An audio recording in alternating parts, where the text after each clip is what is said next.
And Muzz got mad at me, the coach said, he goes, Jesus Christ, why don't you just work 2 nines? And I went, okay. Please never do that. Yep. So. Hello, everybody. Welcome to episode 470 of Spittin Chiclets, presented by Pink Whitney from our friends at New Amsterdam Vodka here in the Barstool Sports podcast family.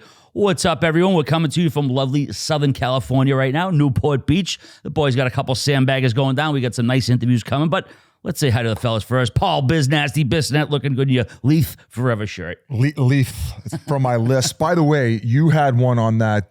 Don't try to pass the blame. No, I'm not trying to pass the blame. What was that? We're on Twitter. What do they call Spaces. Those? Spaces. I did notice that, yeah, I was getting a lot of you have a lisp comments. Even you, though. They were saying both of us. I know. So I don't know if we actually do have lisps now. It has to do with the mic technology. I figured it out because when we talked about Darlene's contract, I was in the car on the way to Buffalo from my hometown, Welland. I did it on my phone, had the lisp. Then I went on Game Notes. By the way, shout out to Game Notes. They're coming and firing first 2 episodes. And then when I went on that, whatever you call it, the Spaces, I had it again. So the ongoing joke is my lisp and the Leaf Forever. And that's where I got this shirt from. Biff Nasty. From the who's the kid who dropped it off? Name's Max, I believe. Yeah. So shout out to Max for the free merch. And hey, Leafs are buzzing now. They got all the kinks out of the way. It's not my team that needs to be worried about, and I'm one happy camper. Oh, next up, Ryan Whitney, the Whit Dog. You got a nice T-shirt. The guy had an Anaheim Ducks T-shirt. Yeah. My picture, I think there was an FU Kunitz like spray painted on a wall in the picture. Oh. Once a duck, always a duck. A little play on the the old Oilers saying of being a part of that family forever. It's like a triple XL, so it really doesn't fit me, but I said thanks so much, and it was very nice of him to drop that off. So yeah, I'm grieving. I'm going through a lot. We'll probably get into that, but it's a pleasure to be out. My former home, Newport Beach, California. What a place. Yeah, this place is something else. Just to get to play. You kind of forget. I haven't been here since the West Coast Wagon Tour, whenever that was, 5-6 years ago. So the weather's beautiful. We got these sandbaggers coming up, and lucky, we had some breaking news go down right before we recorded. So it would have been a huge kick in the dick had this happened later on today. You think they thought of us before they did it? Yeah, they were doing it just to be nice kinda for us like, for the show. Kind of like Sid scrapping in preseason in Buffalo, knowing that it was the Chiclets Cup. Yeah, exactly. Very similar to that. A little bit like that. Our producer, Mikey Grinelli, big week for you coming up on the internet. Chiclets, you coming? I feel on top of the world right now, Okay. RA. Not only do I have Chiclets University dropping this week, Wednesday, 6 p.m., Chiclets YouTube channel, but I finally got my shout out. Well, no, you've gotten one before, and then you were poopy pants about it because you were probably sleeping and it was the late night broadcast. But you stayed away for this one, stayed awake for the late night broadcast. It was LA versus the Golden Knights, and I got to use your nugget when you stayed up till 5 a.m. with Jack Eichel the night they won the Stanley Cup, and I'll hand it over to you, G. Yeah, but did you see the video I posted on Twitter? So I don't have cable, so I'm streaming. So when you text me, I just gotten out of the shower, and you were like, put on TNT right now. So I run over, put on TNT, sit down, and my TV glitches out right as the Marchessault interview starts. So 2-minute video, the only part I didn't get to see live was the part where you shouted me out. It just kicked in when Liam was like, oh, Mike Grinnell, producer. And I'm like, I fucking missed the whole thing, but I love you. It was awesome. It was really cool, like, to get like texts from like my buddies' dads and shit that are like big national TV guys, don't listen to podcasts and shit. They're like, hey, I just heard your name on national TV. So that's cool. I love you. Do you think there's a chance that your TV glitches out because of all the electricity you're using on like 1,400 Christmas lights and a Christmas tree and like a fucking bouncing plug-in Santa Claus? With it being mid-November. I don't know the rules, but if you put your Christmas stuff up before Thanksgiving, it looked like Christmas Eve in his video. Is that bad? Is it? I don't think some it's people bad. have their It's vices, guys. I'm a very stressed out person, as you guys know. Christmas time, I'm so happy. I need this to come home. You got the little choo-choo train coming in. It's like snowflakes everywhere. I love to live in a winter wonderland. I need this. And I said this on Game Notes. Some people have their vices. Like, all right, you like crack. I like Christmas. I like Christmas decorations. That's crack. That's just how it goes. That's So awesome. they call me that. But November 1st, every single year I put them up, No, I and like that. I'll stand by it. Get ahead of it too, Yeah, so man. you can, ahead of your chores. Certainly worse things you can be. I'm kind of a post-Thanksgiving guy. Like lights the first day after Thanksgiving, great. I need to get through that holiday before the Christmas madness. I'm a firm believer in don't do anything, so that therefore you don't have to clean it up. So I'm good with no tree, no nothing. Oh, Let's you just- don't? You're just a Grinch. Just no, not a Grinch. Just treat it as another day, just like my birthday. It's just like I don't. I think need, that's the definition of the Grinch. I don't need the hoopla, all the nonsense, and I'll all the live glitter, for the hoopla. the glitter and gold. So you don't even want you don't even want a little Christmas tree in your room. Anytime anybody asks me what I want for Christmas or what do I want for my birthday, World peace. Yeah. Like I Yeah. could see him saying that. 100%. Oh, Yeah, I just want everything to get figured out in the Middle East, man. That's all I need. I just don't want a gift. I don't care about that. I just, you know what I want? The fucking day off and people to leave me alone. That's what I want. All right, there we go. like No a one dad. texts this guy on Christmas. Oh, the worst is your birthday because you spend the whole week just fucking answering birthday texts. Yeah, Hey, yeah. thanks, man. Thanks, man. Thanks, man. Make sure you're following our YouTube, subscribe to our YouTube, follow our socials because we do How got a many couple more- followers do we have? 305,000 right now. 300. We're buzzing. That's 5,000 in 2 weeks. Since I've mentioned it, you're welcome. Yeah, it's all you. Yeah, because Don't text him. Thank you though. Two more sandbaggers going to be coming up. You guys are going to be doing the next couple of days. But we got to get to the big news. Earlier this morning, what was probably noon on the East Coast, Elliot Friedman tweeted that Jay Woodcroft was being relieved of his duties and the Oilers were indeed making a coaching change. And I understand our own Whit Dog broke the news on his replacement. Chris Knobloch, who was coaching AHL Hartford. Paul Coffey is going to join the staff as an assistant as well. This will be Conor McDavid's fifth coach. But the first one who coached him in juniors is Knobloch coached him for 3 seasons in the O. But Whit, you got the big scoop here. Before we get there, like they lost the toilet bowl. And at that point, everybody thought maybe that was time to let him go. Tied for dead last in the league coming into this NHL season with cup aspirations. After they got beat out by the Vegas Golden Knights last year, McDavid addressed the team saying everybody better be here in the best shape of their life, ready to go September 1. The expectations coming into this year was cup or bust, and they found themselves in the toilet bowl in San Jose 3-2 On a Thursday night. On a Thursday night, 3-2 loss.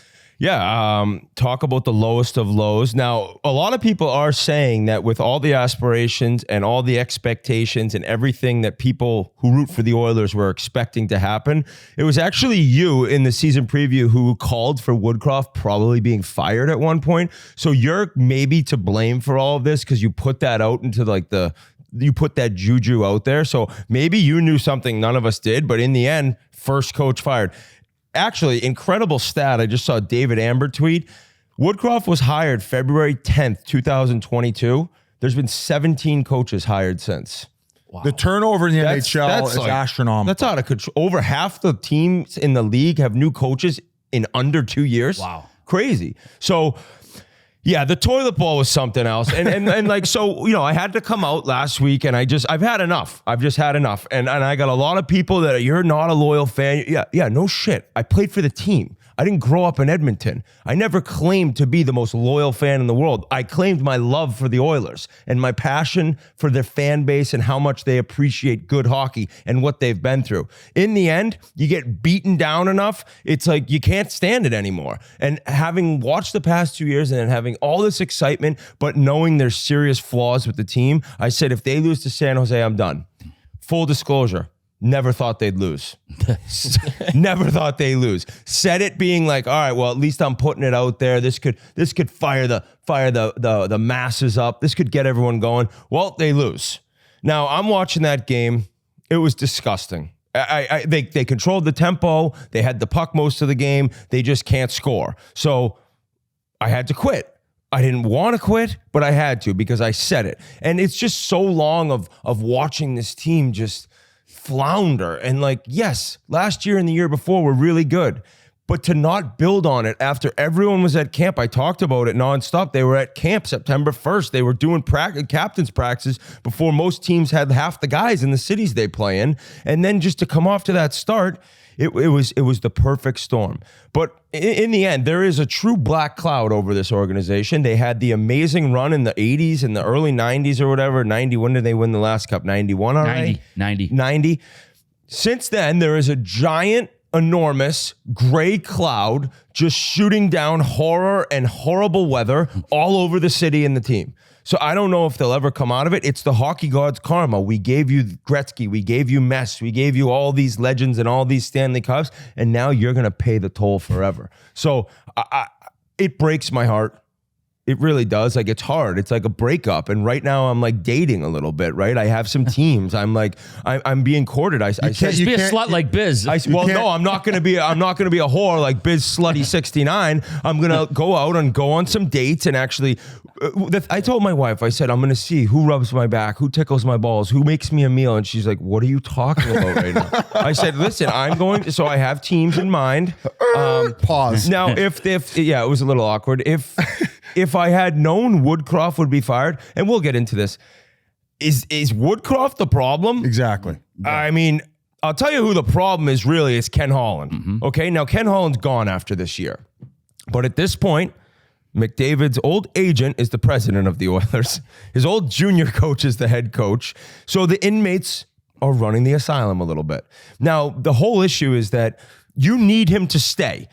If he leaves, will they have a team anymore? So that's the thing is like all these people trying to fucking stir it up online. Oh yeah, you got your old agent as the president. Now you're bringing your old head coach. But the only thing I would say is if for whatever reason it doesn't work out in the next couple of years and he does leave, I would say that it's probably a bad look considering all the moves that were made in order to keep him around and keep him happy, especially if they're not able to deliver with him as the captain and him as the greatest player probably on the planet right now. Now, some people would argue as far as how he's playing right now, it does not equate to how maybe Pettersson or where maybe even like on Nylander level, but we all know that this is a bit of a dry spell and he might be injured. He's the best player on the planet overall. His body of work speaks for itself. What is he? I think he has 4 MVPs, 5 player voted MVPs. But we're all agreeing right now. He's struggling a little. Well, struggling for him. But like if he goes on to not re-sign with Edmonton, now granted, it's 2 more years after this. Right, yeah, so a lot of time to fix stuff. The question mark is like, all right, well, Leon's the year before. If he leaves, then unless they have this crazy return in a trade for him, like if Leon leaves, does that mean Connor's going to leave? If McDavid doesn't play for the Oilers after this contract, he'll be the most hated man by that fan base for the rest of eternity. You think so? Buddy, unless they win the Stanley Cup and then he leaves. Because of the change, you just said it. All of his guys are there. Yeah, but I would say that I would understand that there would be like scrutiny in the sense of like you tried to make it and create it and have probably more say than any player should have, like from a LeBron-esque sense. But hated is a strong word because without him there, they don't get any enjoyment. I'm not saying it's valid. Oh, okay. I'm saying you know how fans are. Okay. Canadian fan base, and it's really probably because of what's really happened now in the junior coach and your agent becoming the president, that if you leave, like that fan base will despise him. If they win a Stanley Cup and then he leaves, different story, no chance. But if they don't end up getting it done, that's not necessarily right. That's not necessarily fair. That's how fan bases work, dude. We did everything for you, and in the end, the GM didn't get them the pieces they need, and you left. Now, this is so far away, it's a little ridiculous to talk about. But it has sparked up the conversation where, like, you know, it's like you talk about the president situation, then his former coach now being hired. It's like the conversation has begun. But they kind of have to. Like, that's the other argument. Like, we have to keep him happy. And it's like, now I'm sure they think that Knobloch can be a very good coach. Apparently he's been on the radar for quite a while now. I got a couple texts from guys who played for him for the Hartford, oh Jesus Christ. There goes my lisp again. The Hartford Wolfpack. And they said, great guy, great coach. Okay. So only positive feedback so far. And the guy's been waiting his time. Now, Woodcroft after the San Jose Toilet Bowl, which by the way, like, was probably one of the bigger nights on Twitter and in the NHL. Like the fact that it just turned into this massive toilet bowl game and like, will Edmonton actually lose? It was pretty crazy how many people were invested into that game. But Woodcroft was walking off the ice and the clip came out of him kind of saying over to Dave Manson, who's now also fired, the defensive coach, that could be it. Something like that. I'm paraphrasing. Like they have the lip reader experts out there saying, you know, I think he whispered over, that could be it. Well, in the end, that was it. That's probably when the decision was made. But because they were flying right to Seattle and had a game the next night or Saturday night, they just couldn't get it done. But there's no way the decision wasn't made right then. And probably the wheels started turning with Knobloch and the Rangers organization, because to win and then have him still be fired, that means the decision had already been made. So you kind of feel bad for Woodcroft a little bit. He's like, oh, I got to win. We needed that, just a little more life. And the next morning he gets the pink slip. So I just don't know if coaching was necessarily the biggest problem. Like, the guy came over, I said it last week, he's been one of the top winning percentage coaches since he got into the NHL, and the team stinks. And now it's like, all right, well, you're gone and we're going to just try something else. But the team built by Holland, that's on Ken Holland, man. You know, how long do you think his shelf life is? He's done after this year. Regardless? I think his contract's up, so I'm assuming Jeff Jackson takes over. Even if they went to the conference finals, you still think he'd be done? Well, they'd have to re-sign him, and Jeff Jackson just came in as president. I guess I don't know, but I would think so. There was a tweet or a post, maybe it was on Instagram, and since McDavid has got to town, it's got the 10 worst moves they've made. Oh, Jesus. You want me to read them? They're pretty ugly. Why don't you read them all off? Yeah, so Merle sent this over. I don't know who the Instagram account that posted this is, but it says the 10 worst moves of the McDavid era. Number 1, the Reinhart trade. Number 2, Campbell 5x5. Number 3, Lucic 7x6. Number 4, the Broberg pick. Number 5, Cassian 4x3.25. Number 6, Puljujarvi development. Number 7, Nurse 8x9.25. Number 8, Strome for Spooner. Number 9, the Keith trade. Number 10, Larson for Hall. Whew. Yeah, I mean, some of those are horrific. Like when they brought in Duncan Keith, come on. I mean, they were trying to just get a winner in there. They were trying to get somebody who's been to the top of the mountain. Like, for him to be on there, I don't know. It's basically one of those things where the fan base is like, this is not right. This can't be happening still. Like, how are we wasting these two players? Now, they had a huge win, and it was without McDavid and Leon getting a point, which is kind of shocking, but Seattle really stinks too. So maybe this gets them going. They go home, they play the Islanders, then they play the Kraken again, then they go out east for a tough road trip with Tampa, and I think they got Washington, Carolina, Florida. So that'll be a big test. But if all of a sudden they go home and get 2 wins, they're back in the mix. They're back in the mix, and I will always root for them. I said that. This is not like, oh, I'm not an Oilers fan anymore. Like, I have a new favorite team. Like, I hope they lose every game. No, I'll be very happy for all of them, all those fans and those players to really have success. It's just, I can't put myself through the ringer. I can't do it. So I also think that you should be thrilled as an Oiler fan if I am doing this, because whatever I say, the opposite happens. I chirp the Capitals. They're 5-1-1 in their next 7. I leave the Oilers. Well, Merle said they're going to win 10 in a row. He really said, I guarantee they go on an amazing hot streak. So this is a good thing if you're an Oilers fan. I agree. Now, as far as you moving on, have there been any teams that you've been watching a little bit more than usual? You mentioned the dating thing. Is it quite too soon right now to trickle over and find a little bit of that love feeling, that the butterflies, as they say? Like a eligible, wanted single bachelor on social media these days. Like, my DMs are flooded. Right? Like, I'm getting a lot of DMs, and it's like, I got teams on my mind. I'll just throw out quickly some fan bases and teams I'm looking at. And part of this, I said openly, was the time starts. I live in Boston, okay? I don't know how long I'm aging like the Longshanks in Braveheart. Who's that old guy with all the shit on his face? Sorry, like, this is happening to me. I look shot with the arrow at the end. No, the old guy. He had like the shit on his skin. Yeah, boils on his face. I don't. Yeah, he was.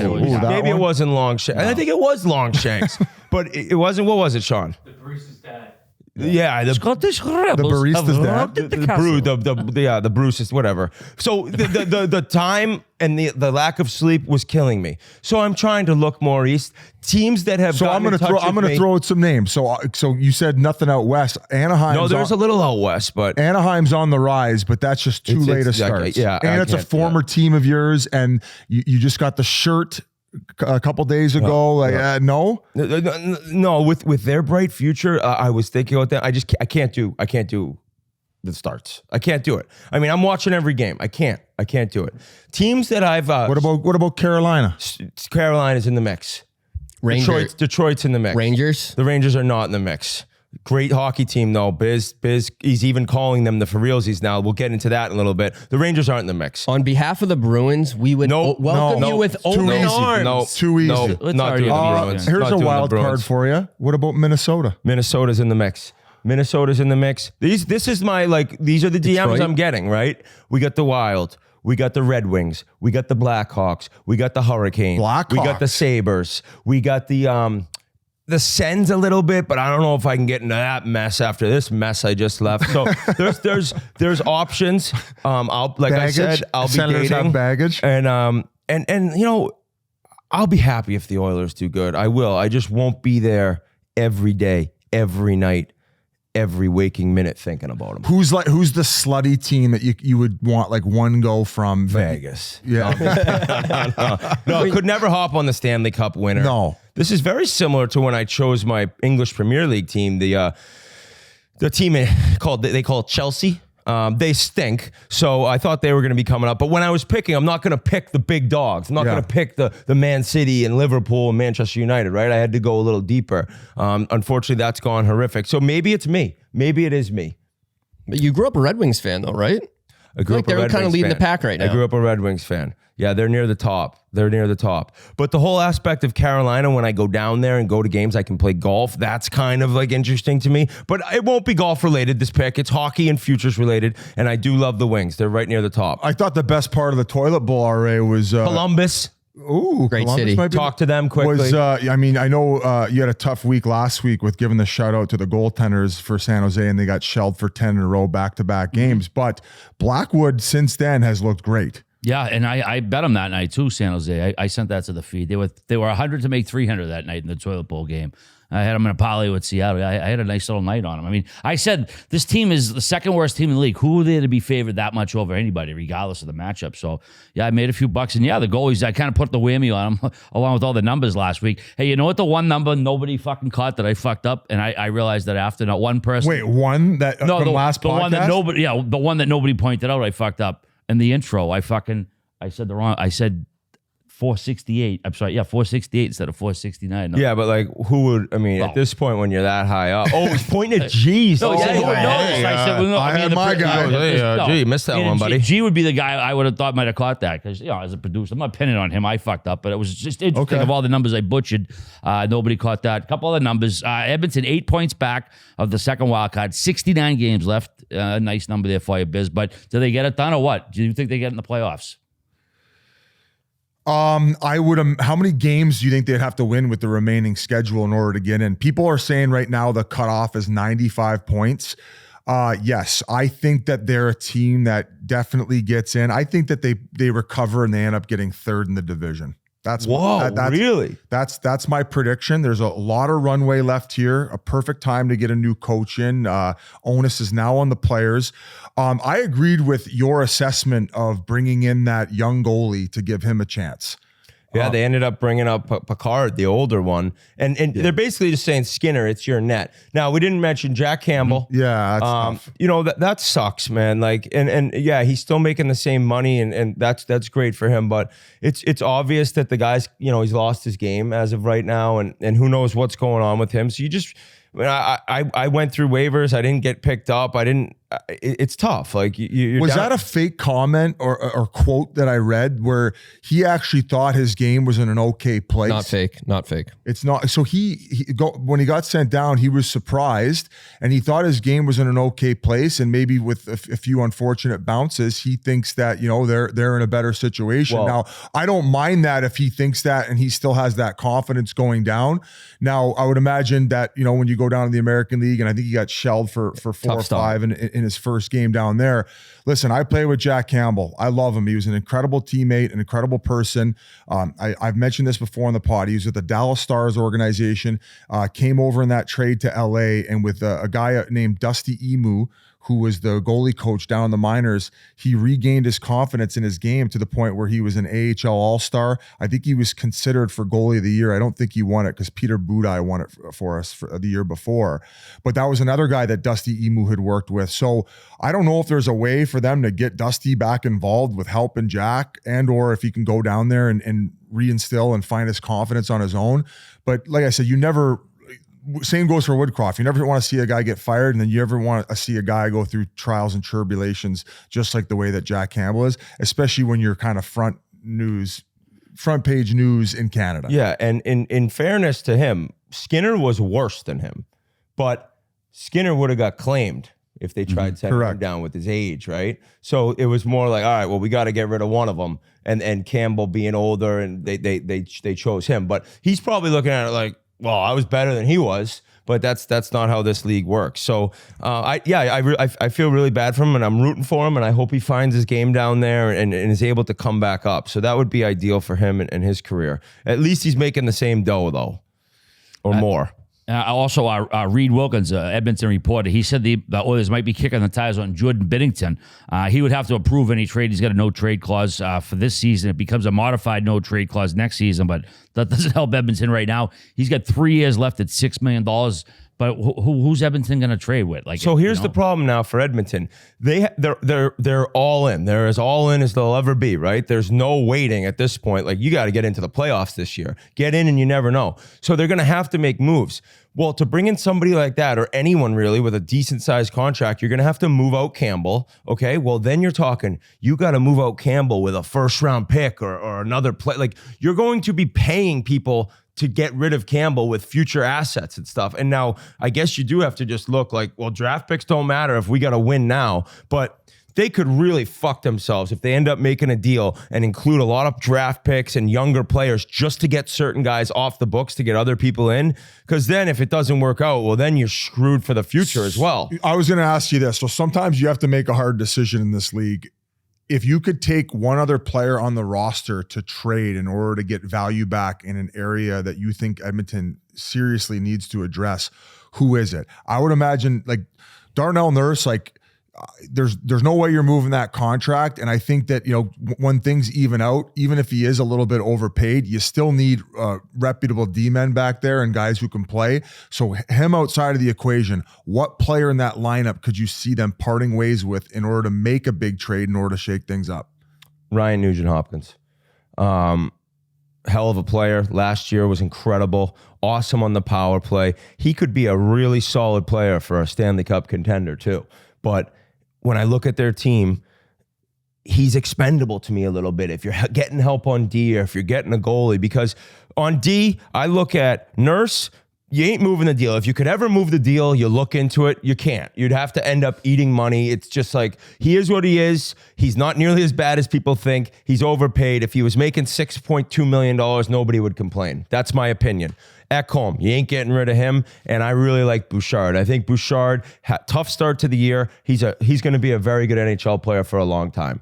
Those three guys, all right, then you look up front. You got Hyman, you got McDavid, you got Leon, you got all this. Well, if you can get rid of Nuge, I don't think the offense takes that big of a hit, especially if Connor Brown could come back and like get into the groove. I don't even know what his injury status is, but Nuge could actually, that could get you something in return. And so that's a guy where I'm like, all right, if I'm probably because he's locked into a pretty good deal for some time too. What's he make? $6 million? 5.125. For how much longer? Probably 5 years, 4 years. 5 years. Oof. Wow, that's a tough one to give up. I'm only making that. Yeah. But in looking at like you're desperate to bring some help in, that's a guy who I think you could move, and the offense might still. Well, they haven't this year, but they could be buzzing even without him there. And then if you're getting in a big defender or a goalie, that's what the team needs. I mean, listen, I know we've spent a lot of time on Edmonton here, folks, but they're the headline hogs. We had Ottawa the last couple weeks. It's now the Edmonton headline hogs. They've dethroned Ottawa. And I guess the last thing I'll leave it with is I think that McDavid still looks like he might be playing not at 100%. And even Leon doesn't. I'd say Leon looks less like himself than Connor looks like himself currently right now. Is that a fair statement? And this isn't ragging on their game. They might be playing through shit. It's just a lot of things have to go right for this team. And right now, that's one component that's not clicking on all cylinders like last year that was able to mask their deficiency, especially during the regular season. If the losing continues, you think they shut Connor down? If that's up to him. Yeah, if he's partly injured, it's just hard because if he's not fully rested and healed going into playoffs, both of those guys, I still don't think that they hold a chance. So why even bother with the regular season, especially early on? So once again, folks, they keep it pretty tight-lipped. This is all speculation, just given off of the performance compared to last year. I'm assuming that either of these guys are dealing with something. Also, too, how about Leon versus the media? When he says, "Oh, great observation." Does he clap? Because you can hear a clap, but you can't see his hands. You know the clip I'm talking about? I don't know if it was him, but like, It would be hey, perfect. Was Hey, it Spectre? okay. Well, you want to talk about Spec? oh, Spec, Jesus Christ, Spec was pissed. I mean, apparently, Let's roll the clip. Are you? I don't know. I don't read your stuff, Spec. So obviously, I think Woodcroft probably had enough of Spec been giving it to him. I think Spec asked him after San Jose something like, "Hey, tough question, but are you worried about your job?" And that probably pisses a coach off. But he ended up mentioning in that clip, "I don't read your stuff, Spec," and memes put it up on our Chiclets. And all of a sudden, I got a text from him. He was fuming. "You're buying that bullshit. All the losing coaches are reading the reporters, and everyone reads Spec." So everyone reads Spec. I love this guy. He was fuming. I said, "Why don't you come on the show tomorrow?" And he said he's actually flying as we record, so that wasn't able to work. But the reporters have a job to do, okay? And I'm going back to Leon a little bit, and it sucks. In Canada, when you're losing and every single day you're getting the same 8 guys in your face asking the same question, it sucks.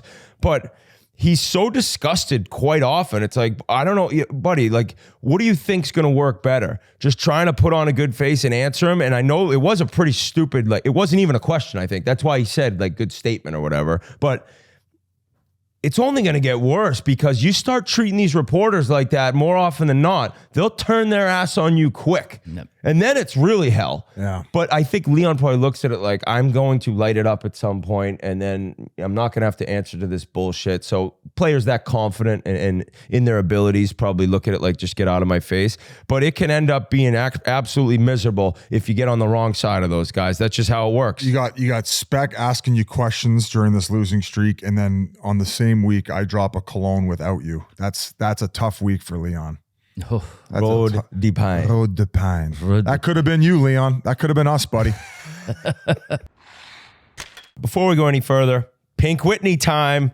We're out in SoCal. The Pink Whitney's been flowing. Last night, big interview with Jason Allison. He said, "I need some Pink Whitney. I've been hearing all about this." And we gave him 2 bottles. So hopefully he's enjoyed it as everyone else does. And I've been bringing up this party, the New York City trip, the Pink Whitney Bonanza. If you think your friend is the ultimate life of the party, nominate them and you could win a Pink Whitney New York City trip. One lucky winner will receive an epic New York City trip for them and 3 friends. Imagine you and 3 buddies. Imagine, a foursome of girls on the Pink Whitney in New York City, ripping it up in the Big Apple. It could happen. You just need to go to pinkwhitney.com to enter your info. And really, what's the word here? Be energetic in what you're giving in. Tell us why your friend is the life of the party. Give us some examples of what they've done. Tell us some stories of how fun they can be when they're partying on the Pink Whit. So get involved with that, and there's 10 secondary prize winners. We'll receive Pink Whitney party packs with everything you and your crew need to take your shot and throw the ultimate house party. So like I said, nominate pinkwhitney.com, enter your info, and how they always make the party next level, and get involved. Get to New York City on the Pink Whitney New York City trip. And also, head on over to your local bar and order some Pink Whitney. Shots, on the rocks, mix a little soda water in, doesn't matter. We appreciate the sport. Pink Whitney.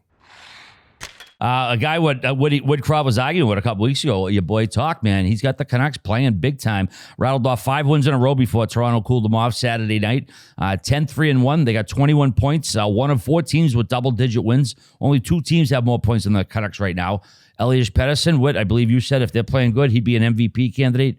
He's got 25 points. By you coming into the year. 25 Holy points in 14 shit, games. Well, I said if they make the playoffs, he'll be in the final 3 for the Hart. Yeah. Right now. Easily. Right now, I mean, they could play close to maybe a little better than 500 hockey and get in the playoffs at this point. That's how good their start's been.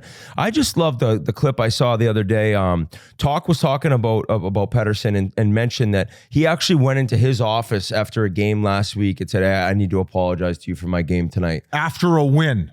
And leading, it was after a win? It was after a win, and he was at that point, I believe, leading the league in scoring. Yeah, so doesn't that make you rock hard as a Vancouver Canucks fan? Oh, that guy is just so talented, and he's so much faster than he looks. Who are we talking about? Oh, we interviewed Alex Killorn. Great little sit down last night, so we'll bring that to you in the next couple weeks. And we talked a lot about the Ducks. He mentioned Leo Carlsson. Like, when you're that big, it doesn't necessarily on TV look like you're going that fast, and Pettersson's similar to that, but he's flying, and his vision and his skill, his shot is underrated. Just a true superstar. And I think this year he's just so confident. He's a free agent too. Him and Nylander, these Swedes pulling this off UFA years. That is just balls. When some guys grip it a little too tight, thinking I got to have a big season for a big payday. A mental midget in a contract. Would have been absolute. Don't text me on my birthday. He would have been losing it.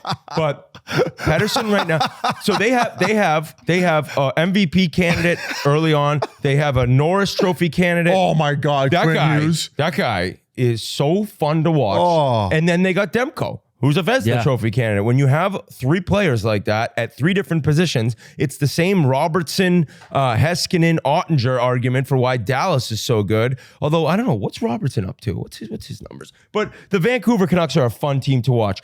So Pasha hates the Canucks. That's what we learned. What? Buddy, hates them. The hometown kid? This guy, last night, I was like, oh my God, we triggered him. Buddy, what do you mean not true? Hates JT Miller, hates the Canucks. You're supposed to fucking hate JT. Hey, when you say you hate JT Miller, that means he's doing his job right. Exactly. Are you fucking kidding me? Whit? You don't think you hate the Canucks? I do not hate the Canucks. Oh my God, Gee, you were at dinner. It was us three last night. I do not hate the Canucks at all. What I hate is the process, because I feel like things had to get worse there before they get better to become a contender. I love Quinn Hughes. I love Pettersson. I think Hronek was a great ad. I do not like JT Miller. I think he has the worst body language in the league. But I do not hate the Canucks. I want to see them be successful. I just think the way they went about their process. Pasha, last night at dinner. JT Miller might sucker you. He's going to sucker you in Yaletown if he sees you. Last night at dinner, I said, Pasha, if the Vancouver Canucks won the Stanley Cup, you would be the most upset person in that province. Because you said it. And he was like, he started laughing. He's like, I know. I did not. That's such a fucking lie. What did he say? What did he say? I did not. That is such a lie. No, it wasn't. You didn't say I know, but you were laughing like yes, I know. Besides Nico Hischier raising the cup, there's nothing I like to see more than my boy Quinn Hughes raising the cup. I would love to see the Canucks do well.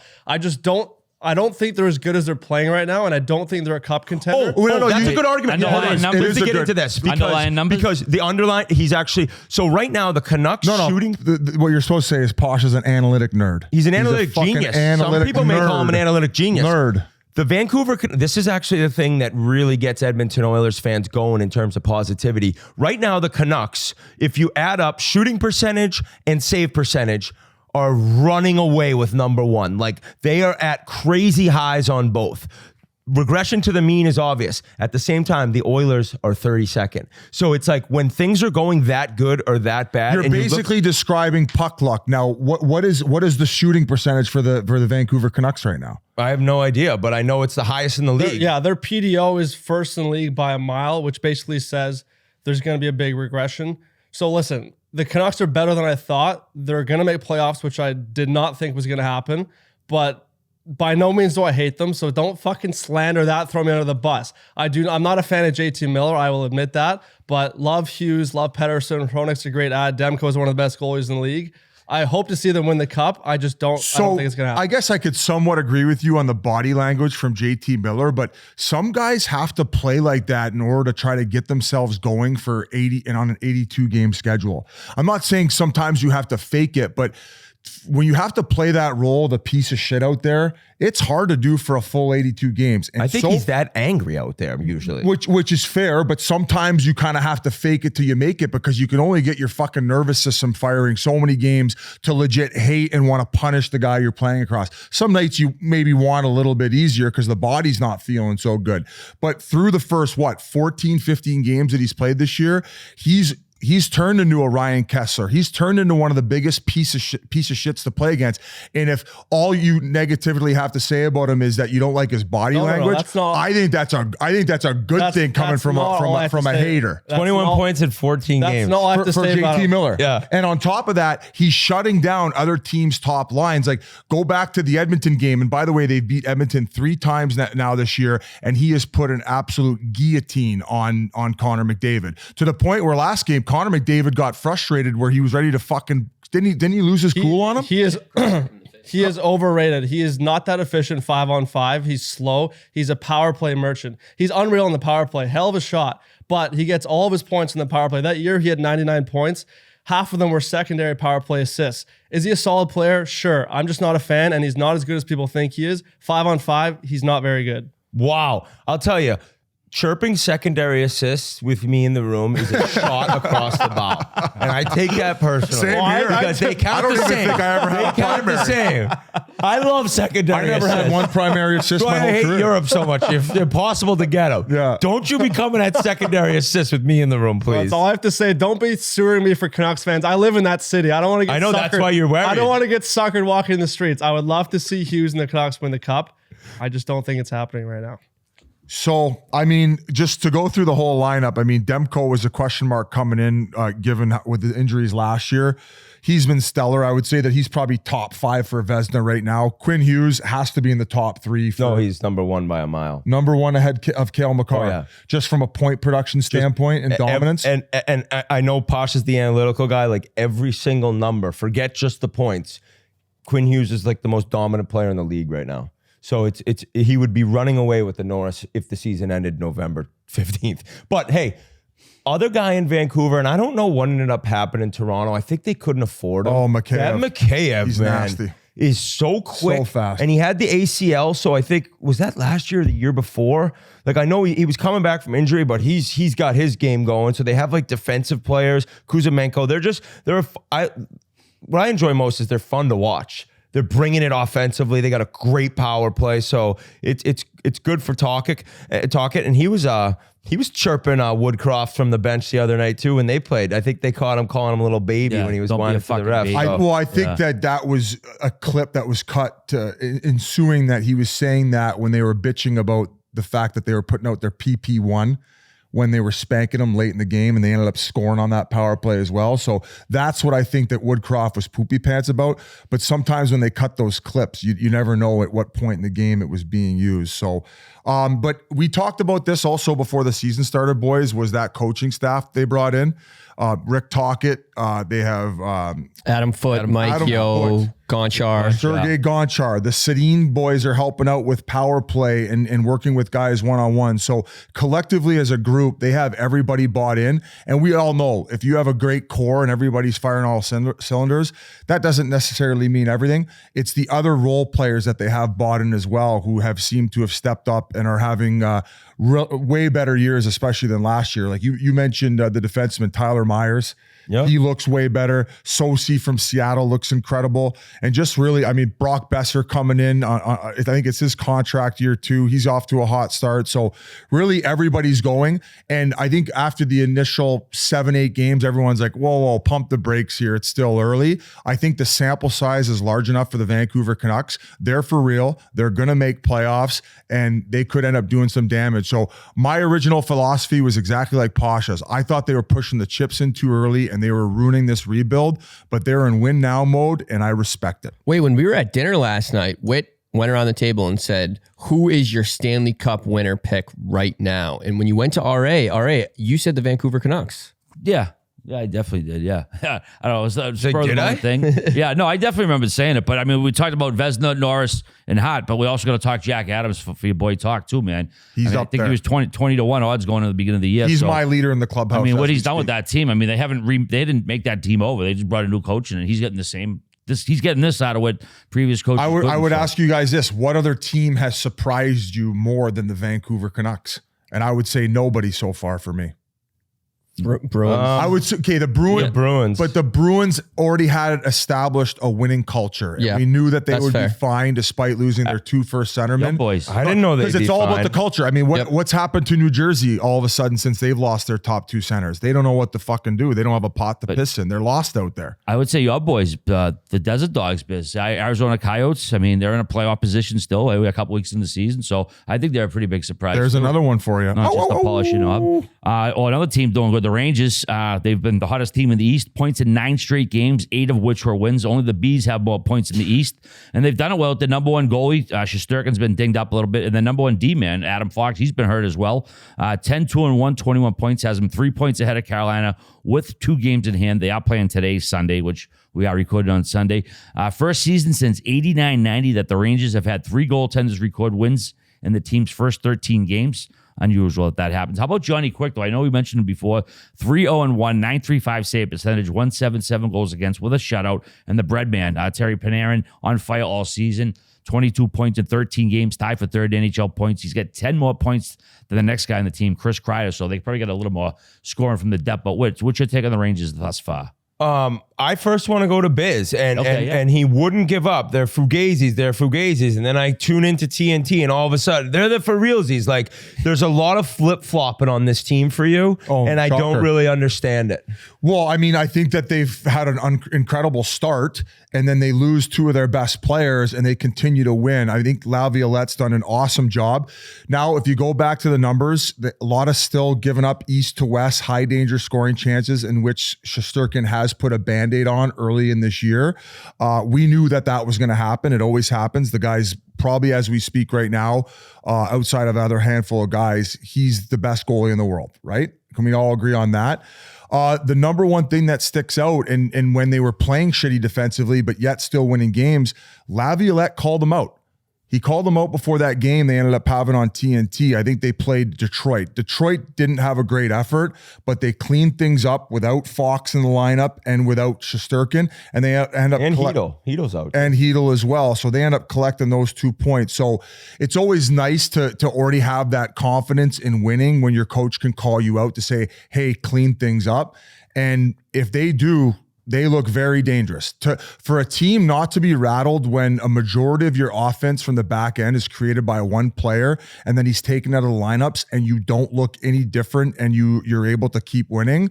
To me, that's extremely impressive. On top of that, you're number 1 string goalie. So I think that him making those comments was part and due to the fact it's like, if we don't have Shesterkin and we're letting up all these high quality scoring chances because we want to open things up and play that east to west game, we're gonna teeter off here.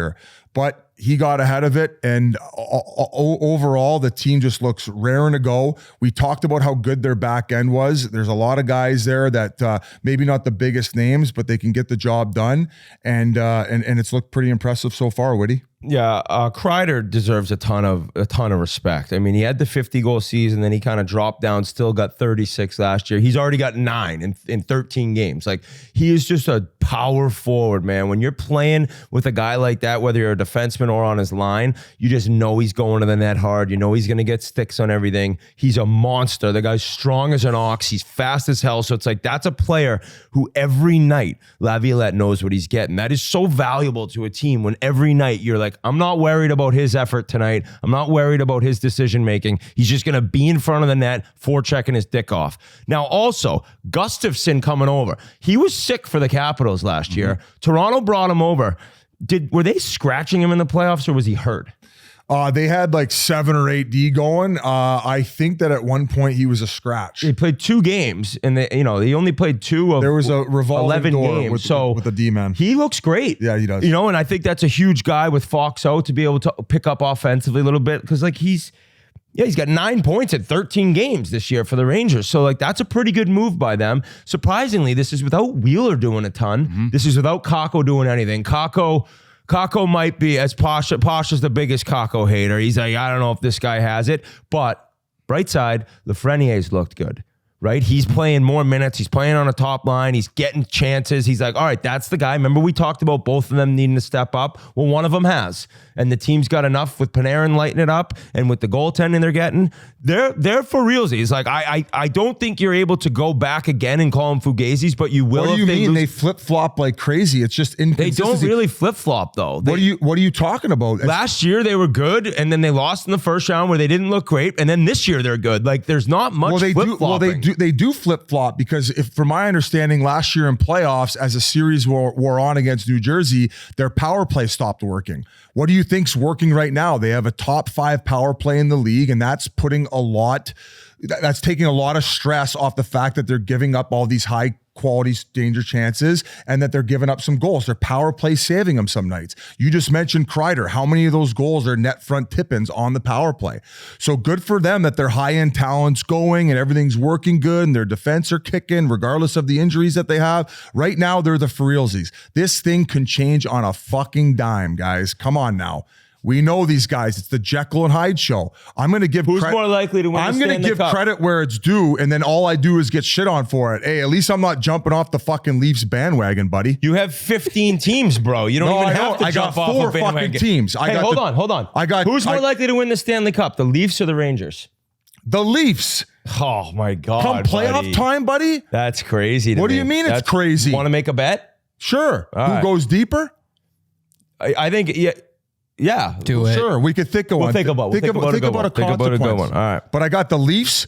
I got the LA Kings, who are humming as well, although they did lose to the Philadelphia Flyers. Yeah, they were due for a loss, though. I'm partly on the Ottawa Senators bandwagon, and of course, I love my Desert Dogs. So those are the 4 teams rolling right now.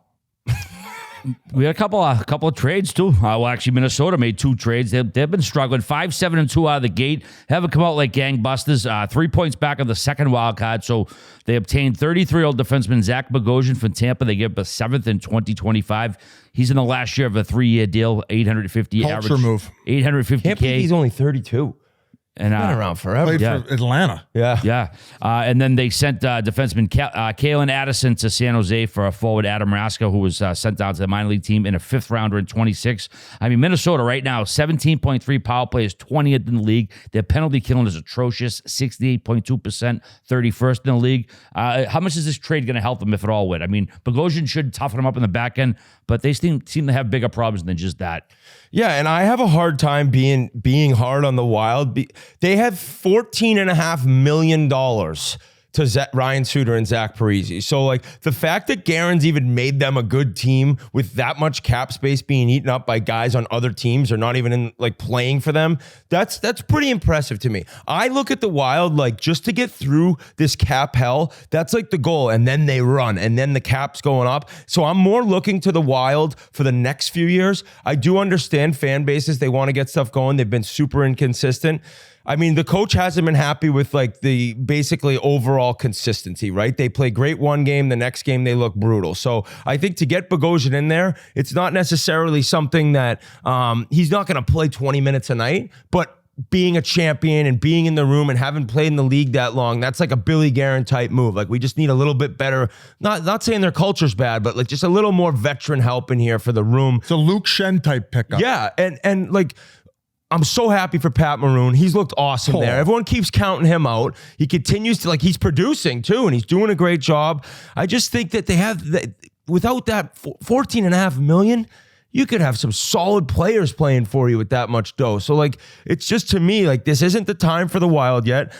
That's coming in the next couple years. I still think they'll make the playoffs, but they got to somehow figure out how to score goals with what they have. It's such a shame, too, because I feel like they have one of the more underrated D-cores in the league. Yeah. Underappreciated. I feel like they have the goaltending. I like Fleury as a backup and that Gustafsson as a starter. And during the season, it's probably going to be like a 50-30 split. If not, who knows? If Fleury's kicking, which he's been pretty solid so far this year, it could be a 50-50 net. But that $14 million holding them back. But Whit, you also brought up a good point, and part of the reason I think it was at dinner last night, part of the reason that you're considering for jumping on their bandwagon is one of the best prospect pools in all of the NHL right now. And they got this Faber kid on D who's looked awesome. great. Probably a reason why they're bringing in Bogosian. And we had Chelly on the TNT broadcast the other night. They actually brought Chelly in because Bogosian was a top pick for the Atlanta Thrashers. So they brought him in to try to nurture him as well. He goes, I don't know if it worked out so well considering we were out drinking pops every afternoon after practice, but but I would imagine Faber's maybe on the protein shake diet as opposed to the Bud Heavies or in our case, the Big Deal Brews. But overall, it's a very good team. And I think that with, all this early season, the analytical numbers of, bad penalty kill, okay power play, this and that, I think this is something that could easily turn around. And also, I think we can agree, weakest division in hockey in the Central. So they could, in my opinion, I think they easily chew up that third spot. Two great teams, and then you're right. I see what you're saying, but this position, this game, it's goaltending. And I've been on the rant about Edmonton, and I've been on the rant, like, if you don't have a goalie, you're screwed. Well, Minnesota is not getting goaltending, okay? So, like, that's what's crazy is you can't really predict the position either. Like, Philippe Gustafsson signs the deal this summer, right? A 3-year deal. He was awesome last year. He's horrible right now. Horrible. So it's like the hardest part is, like, you just don't know year in and year out what you're going to get from goalies besides a few. You got Shesterkin and you got Sorokin and you got Vasilevsky, and there's like a couple guys, but then everyone else, it's like year to year, they could be great, they could be bad. So they thought Gustin was going to come in, run with what he did last year. He's right now, he's a 4.64 goals against and an 872 save percentage. So what happened? We just gave you this deal. It's like, that's why I think so many teams run into trouble, because year in and year out, you don't know what's coming from a lot of these goalies. And I guess that's just part of the game nowadays. Marc-Andre Fleury, he did get a win this past week. He's now 4 behind Patrick Waffa, second all time. And nice moment for Minnesota. I know it's been a rough ride so far. Vinny Lettieri, he got his first goal as a Wild with his grandfather Lou Nanny in the booth. That was pretty good stuff, man. If you haven't caught that, give it a whirl. Awesome. All right, before we go any further, here's a few words from our friends at Game Time. What's up there, gang? We're out here in Southern California. We've been taking advantage of Game Time big time. I got hooked up with some tickets to the old Ducks Sharks Sunday night. Can't wait to go check out the Ducks once again. Probably going to see them again when they're back in Boston, man, because Game Time hooks it up, baby. You shouldn't have to worry about tickets for your big events because Game Time always takes care of you. It's the fast and easy way to buy tickets for all the sports, music, comedy, and theater events near you. You're not a sports guy? No big deal. Always a show coming to town, whether you're down in New York City, back in Boston, wherever. Game Time takes care of you with last-minute tickets. They got flash deals. They got zone deals. It's so easy to find and buy tickets. Boom, couple taps. Boom, couple seconds. You're all set with Game Time. Right now, the flash deals are sponsored deals for football, basketball, baseball, concerts, theaters, and more. Tons of those out there. You also get zone deals. This is crazy. You pick the section, Game Time picks the seats, and you average 18% savings. Good stuff there. And they also have the Game Time guarantee. Means you always get the best price. If you find tickets in the same section and row for less, get this, Game Time will credit you 110% of the difference. Not 100%, 110%. So take the guesswork out of buying tickets with Game Time. Download the Game Time app, create an account, and use the code Chiclets for $20 off your first purchase. Terms apply. Again, create an account and redeem code Chiclets for $20 off. Download Game Time today. Last minute tickets, lowest price, guaranteed. Another defenseman that could be on the move, Calgary defenseman Nikita Zadorov. He's requested a trade from Calgary, a pending unrestricted free agent. He's off the market. Leafs are grabbing him. Okay, he makes $3.75 million. He's still just 28 years old. He'd be a great pickup for any team, but you think the Leafs end up getting him? Like my heart and me dreaming wants to believe that the Leafs are going to end up getting Tanev and Zadorov on a buddy pass from Craig Conroy to his old pal Brad Treliving. That's something that I've just made up in my mind, and I'm set on it. And who knows, with the way that Calgary's trending right now, and the fact that they probably are looking to be sellers, what if maybe they send Markstrom over too? Who knows, right? Maybe all of a sudden the Leafs get that star goaltender and a guy who was an all-star at some point. I don't want to say he's lost his game because their overall team hasn't looked great, but fuck, would that be nice to see Mark Rumor boys, I love it. Bastard in Toronto. Zadorov, if I'm a Stanley Cup contender, man, I want that guy on my team. That guy is a machine. He's a monster. He had 14 goals last year, so you know he's got the cannon from the point. He'll hit anything that moves. He's willing to fight. Not the fastest guy, but with his size and his ability, that guy, if you bring him onto a Stanley Cup contender and he's playing 17, 18 minutes a night, PKing, maybe second power play, who knows, maybe not, but fuck, dude, that guy could change a team. And it's just the size and that hit he threw on who'd he hit in Toronto? Bertuzzi. Oh my God. So he's going to have a lot of suitors. They basically, at the end of the year, if things don't really go well, even if they do, you got to think after the deadline, he's gone, Hannafin's gone, and Tanev's gone. And those are three defensemen that could all help any contender. So where they end up, nobody knows, but all three of them I'd want on my team. So we know that Zadorov having a career year last year and even the year before, was a massive Sutter fan, right? So all of a sudden he left. I think the room was divided on half the guys who liked the way that Sutter approached the game and you know how intense he was. The other half weren't.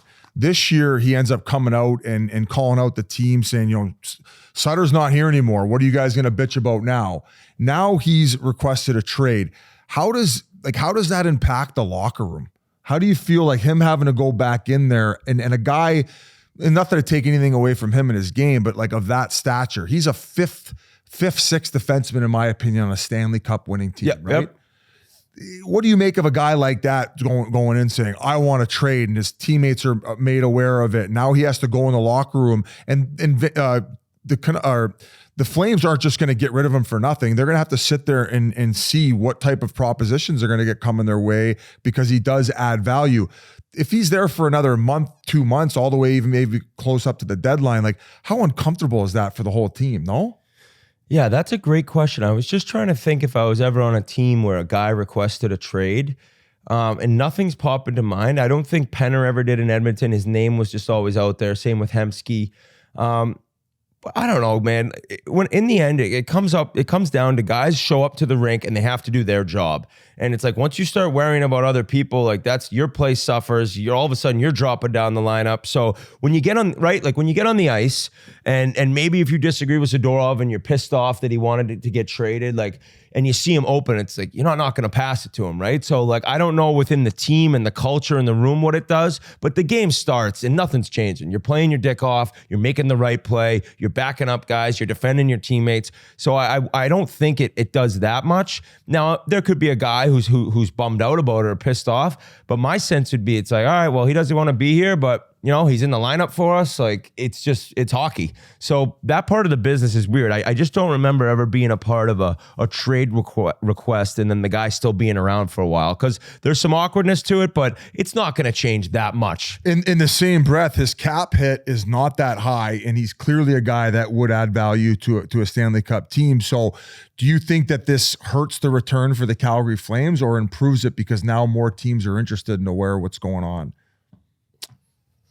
I think if anything, it would hurt it a little bit. Although the only way it would help it is if now that the request is out there and they have more offers coming in because everyone's aware. So all of a sudden you can compete offer against offer.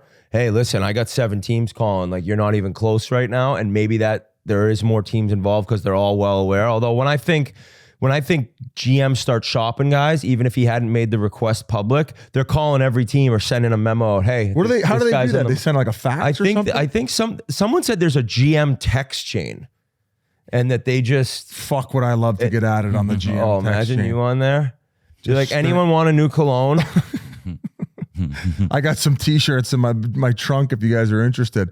If we're on the Flames too, just when you thought it couldn't get any darker and depressing for Huberdeau, he ends up sitting in that third period the other night, and that scene from the bench looking at him with his head down. That was really sad. That was sad.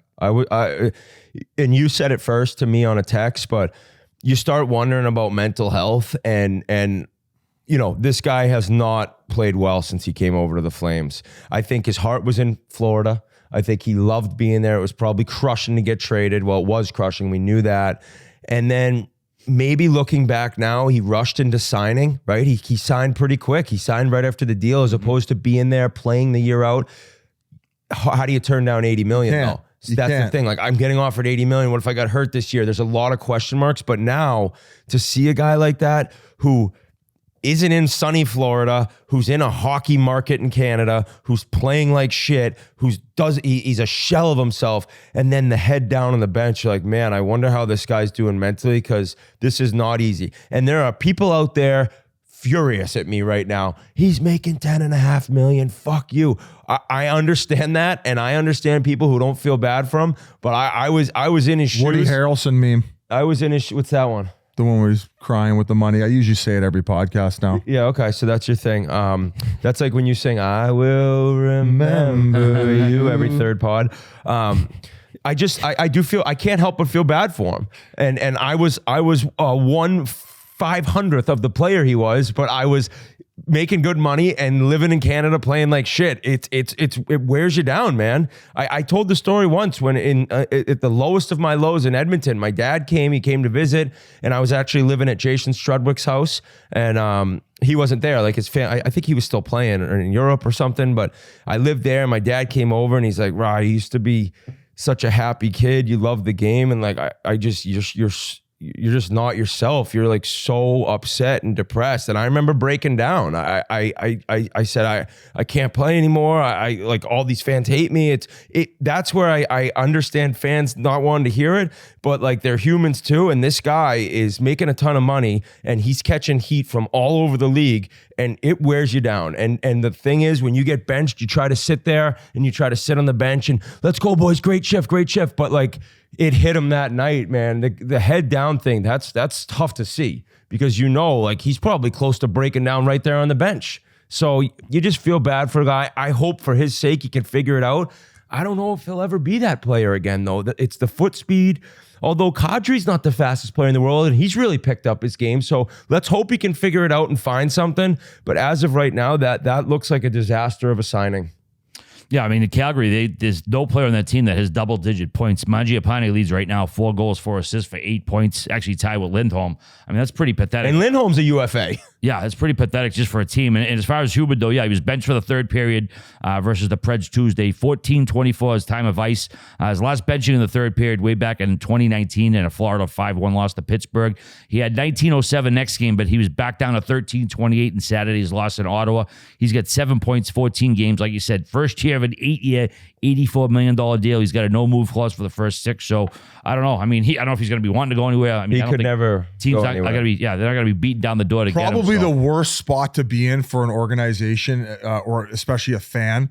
Like they haven't even started tanking yet, but it's heading downhill, right? So all of a sudden you got to ship out all the assets, and then you still have to make sure you draft properly. So if things are headed the way we think, Calgary's probably another 5 to 7 years away from being somewhat of a contender. And for Huberdeau, it's like, oh my God, Florida's good. Which, shout out to Florida. Oh my God. Doing this without Ekblad and without Montour. Yep. They're playing some good hockey, and he's seeing that, and he's like, oh my God, I got all this money, but like, we're gonna be, like, I'm bad right now. The team's gonna be bad.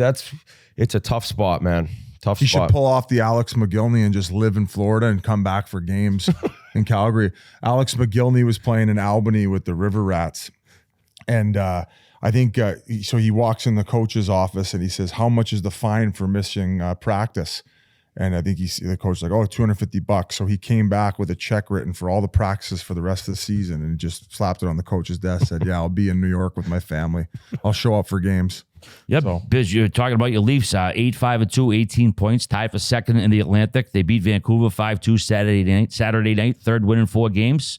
But your boy Revo, man, they've been struggling with him out there. I should say they've been outscored 11-0 when he's on the ice. That's the elephant in the room for the Leafs right now. The fans are on him. That's a tough spot to be in, man, because normally Leafs fans are getting on maybe the overpriced guy who's They always get they got a D-man they love. Yeah, I mean, Klingberg seemed to be the guy, well, kind of still is, but Revo, what is he, -11 right now, no points, and that fourth line had really been struggling from like an athletic perspective, from any type of numbers perspective, from giving up goals perspective. So it's tough too, because when he came in hot, like there was a lot of media surrounding it. I think everybody was happy with the new image Leafs adding that toughness. So, hey. Well, I don't think everyone was though. and I didn't really realize that, but there was a large portion of Leafs fans that weren't happy with the signing.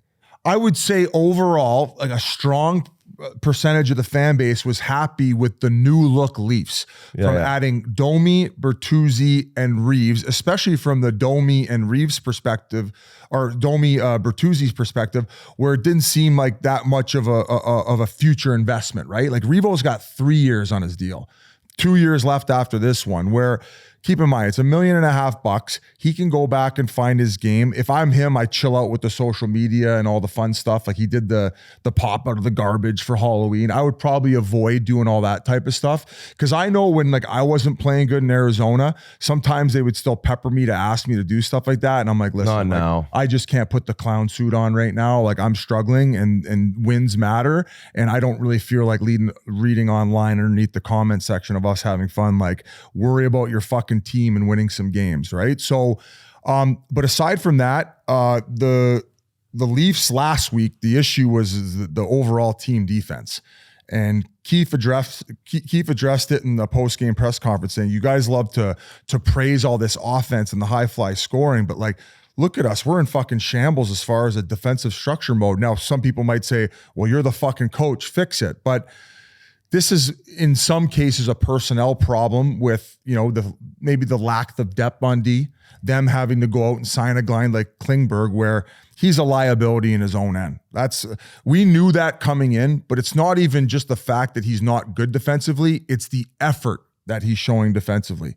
He's not protecting the house at all. He's softer than puppy shit. He doesn't close off time and space. He doesn't gap well, and he ain't even fucking walking the line and sniping right now, which is what he needed to bring. But what was the stat, RA? First 7 home games of the season for the Leafs, they allowed 4+ goals. You guys can look that up. I ended up quote tweeting it, but it's just an embarrassing start, especially at home defensively for them. But that game against Vancouver, they looked a lot better. They didn't give up many shots at all. Didn't give up many shots. Samsonov had a solid game. Down 2-1 after the first, too. Yes. One guy that I want to talk about that we haven't had the chance to, he's now played 4 games since being recalled, is this Nick Robertson. And he's dealt with a shit sandwich as far as injuries. He has spent time up with the Leafs, back down with the Marlies, kind of that fucking, what do you call that? The rotating door. It is time for Nick Robertson to get the rest of the season and see what he has. Every time he's out there, he's working his bag off. He doesn't stop moving his feet, and his offensive upside playing with skilled players is starting to show as well. So from the 4th line to the top line in that game against Vancouver, that's the Maple Leafs that we know. Tyler Bertuzzi, since being called out for the lack of reaction with the whole Marchand incident, he's looked a lot better like himself. I said it was going to take 20 games to get him emotionally invested, and that was just the reality of it.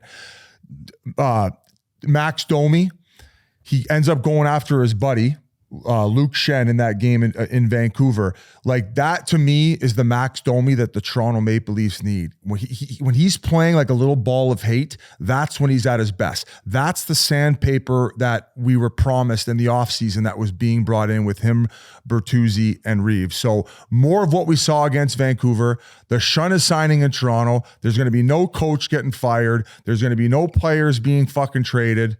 We're good to go. We're rolling. And Whit, I'm going to hand it over to you for the Swedish guy, Nylander. From an unbiased perspective, this guy is fucking firing on all cylinders. He is the common man in Toronto, too. He's taking the subway to games. He is electric right now. He's an incredible player. He's obviously probably at a confidence level the highest he's ever been. He doesn't seem like somebody who ever lacks confidence, which is pretty impressive. I always was impressed by guys who, no matter what, they're like, I'm unreal, I'm nasty. But yeah, he's just creating plays. And when he comes to the neutral zone with speed, there's a chance coming for the Leafs. So I love watching him play. I would love to know, like, if you could ever get Leafs Nation, like, who would you rather have if you couldn't have them both? Marner or Nylander. And I don't know, like, what's going to happen. He's now what? Going to get over 10? I mean, if Huberdeau got that, how's he not? If you're looking at what do they call the guys who comps, like Nylander's going to get 10 to 11, 10.5 to 11.5 million a year. Like, the Leafs can't pay him.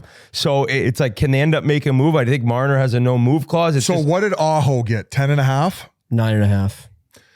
But he could have got more on the open market. I understand. I would say that I would pay him up to about $10.5 million, and that's the where Leafs I would can't. stop.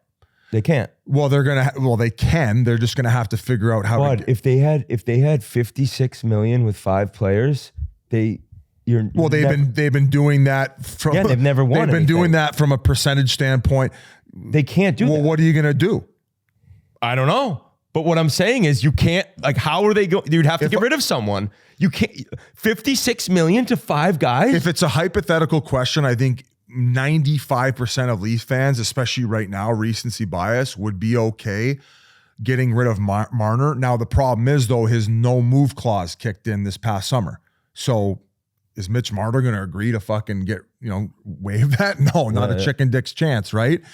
But you would have to then get back an enormous return where you kind of solidify your goaltending and you hope to at least add a really good depth forward and a top 4 defenseman if you're getting rid of Marner. You have to address your needs if you're moving on from that. And I hate to say it because I think he's electric. Between Nylander, Marner, and Matthews, they have had really no issues so far this year. People were bitching about the chemistry between Marner and Matthews, but that's just Leaf fan nonsense. No, they'll always be fine together. Looking for something to kick up dust on. There's way bigger fish to fry. But I asked you about Edmonton, and you said Nuge, and it's hard to pick a guy, but I think that most people would concede and say Marner. I think LA would make a lot of sense. They have a ton of prospects. Quentin Byfield. They could. I don't think Mitch Marner fits in with the way that the LA Kings play hockey from more of a freelance perspective. I think that they're more in that we're gonna derive offense from playing good defense and remaining strong and structured through the middle of the ice.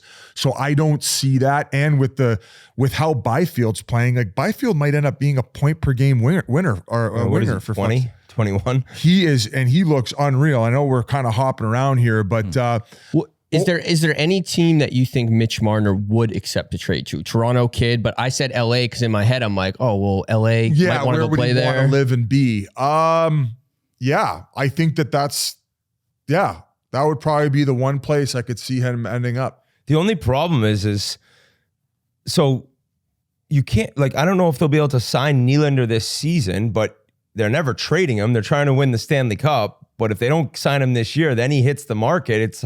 It's going to be a crazy couple months to see what ends up happening with this team. But they looked great Saturday night. And I'm done with the Leafs right now, though. I'm just jealous that Biz has his one team. Yeah, Willie, 15 games, scored in all games so far. These only 2 guys with more points than him right now, Kucherov and Pedersen. So he's been unreal. Biz, a lot of tummy sticks this week. I know how big you are on the tummy sticks.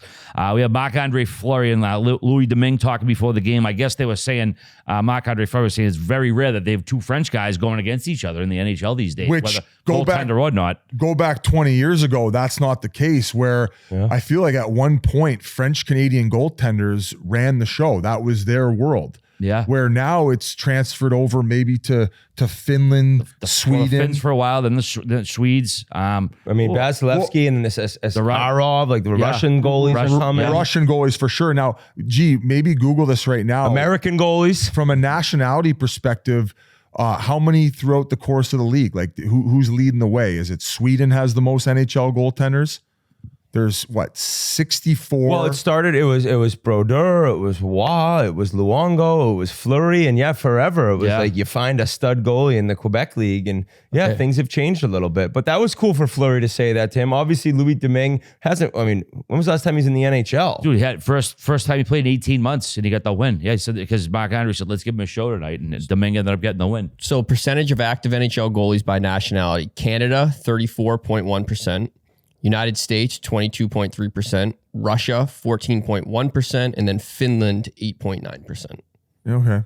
I wonder how many of those Canadian goaltenders are French Canadian now. Yeah. I guess that's the one question. And based upon how the league averages Talbot out, French Canadian? Cam Talbot? That's a great question. I don't know. Also, Biz, we had Adam Fantilli telling Tyler Seguin at the faceoff circle. He remembered when he brought the Stanley Cup to Toronto, then he beat him on the draw too. Little fucking these whippersnapper kids. He's not. He's from Ontario. Okay. Also, we had Corey Perry. well before the game. Big time tummy sticks going on at the bench. I mean, he was holding court there. He could look like he had a dipper in. I mean, he was like, everyone gather around. Grandpa got a story to tell. He had all the lightning around the bench. He had the hat on backwards. But, I mean, I think that was just indicative of how much of a well-liked teammate he was. And, of course, he got the salute, first came back in Tampa. They had him up in the Jumbotron. And Whit's got a bit of a gripe with this, and I can't. Not necessarily that one. No. But a lot of them, yeah. I've said this on Chiclets like 5 times. The big scoreboard announcement of the returning players. It's gone. It's jumped the shark a little bit. It used to be you played 10 years somewhere. Right, yeah. And then now it's like every single guy gets one. If they played a year or two, it's like, welcome home. So, but Perry, they went to the cup final. Well, sing it with me then. Twice. No. I will remember. All right, you want to? What? I will remember you. It's nice to have not like sick animals when people hear this song. You will remember me. Pretty good voice. One more biz before we throw it over to our interview. Tony D'Angelo and Austin Watson decidedly not playing tummy sticks. Reverse tummy sticks. Carolina, Tampa. You don't see this too much anymore. Guys, crossing over that red line during warm-ups, antagonizing the other team. It was nice to see. Refreshing for there was a day, Biz, back if you crossed the red line in the 80s warm-ups, you're catching a sucker punch to the temple. I like sucker puck. Sucker puck. I remember like not knowing that, turning pro, and they're like, don't even put an inch of your blade over the red line. I was like, holy shit, that's what it's like. Nowadays, guys are buzzing around talking, but not in that game. Was it Tony D going over? No, it was Austin. I don't know what had happened in warm up, but Austin Watson was a last minute signing by Tampa Bay. They lost Maroon. They need toughness. That's one of their team identities. And so he ended up going over, and it didn't seem like there was much reaction at first, but credit to D'Angelo, because he's a lot smaller than Watson, but we know Tony D'Angelo ain't shy to muck it up.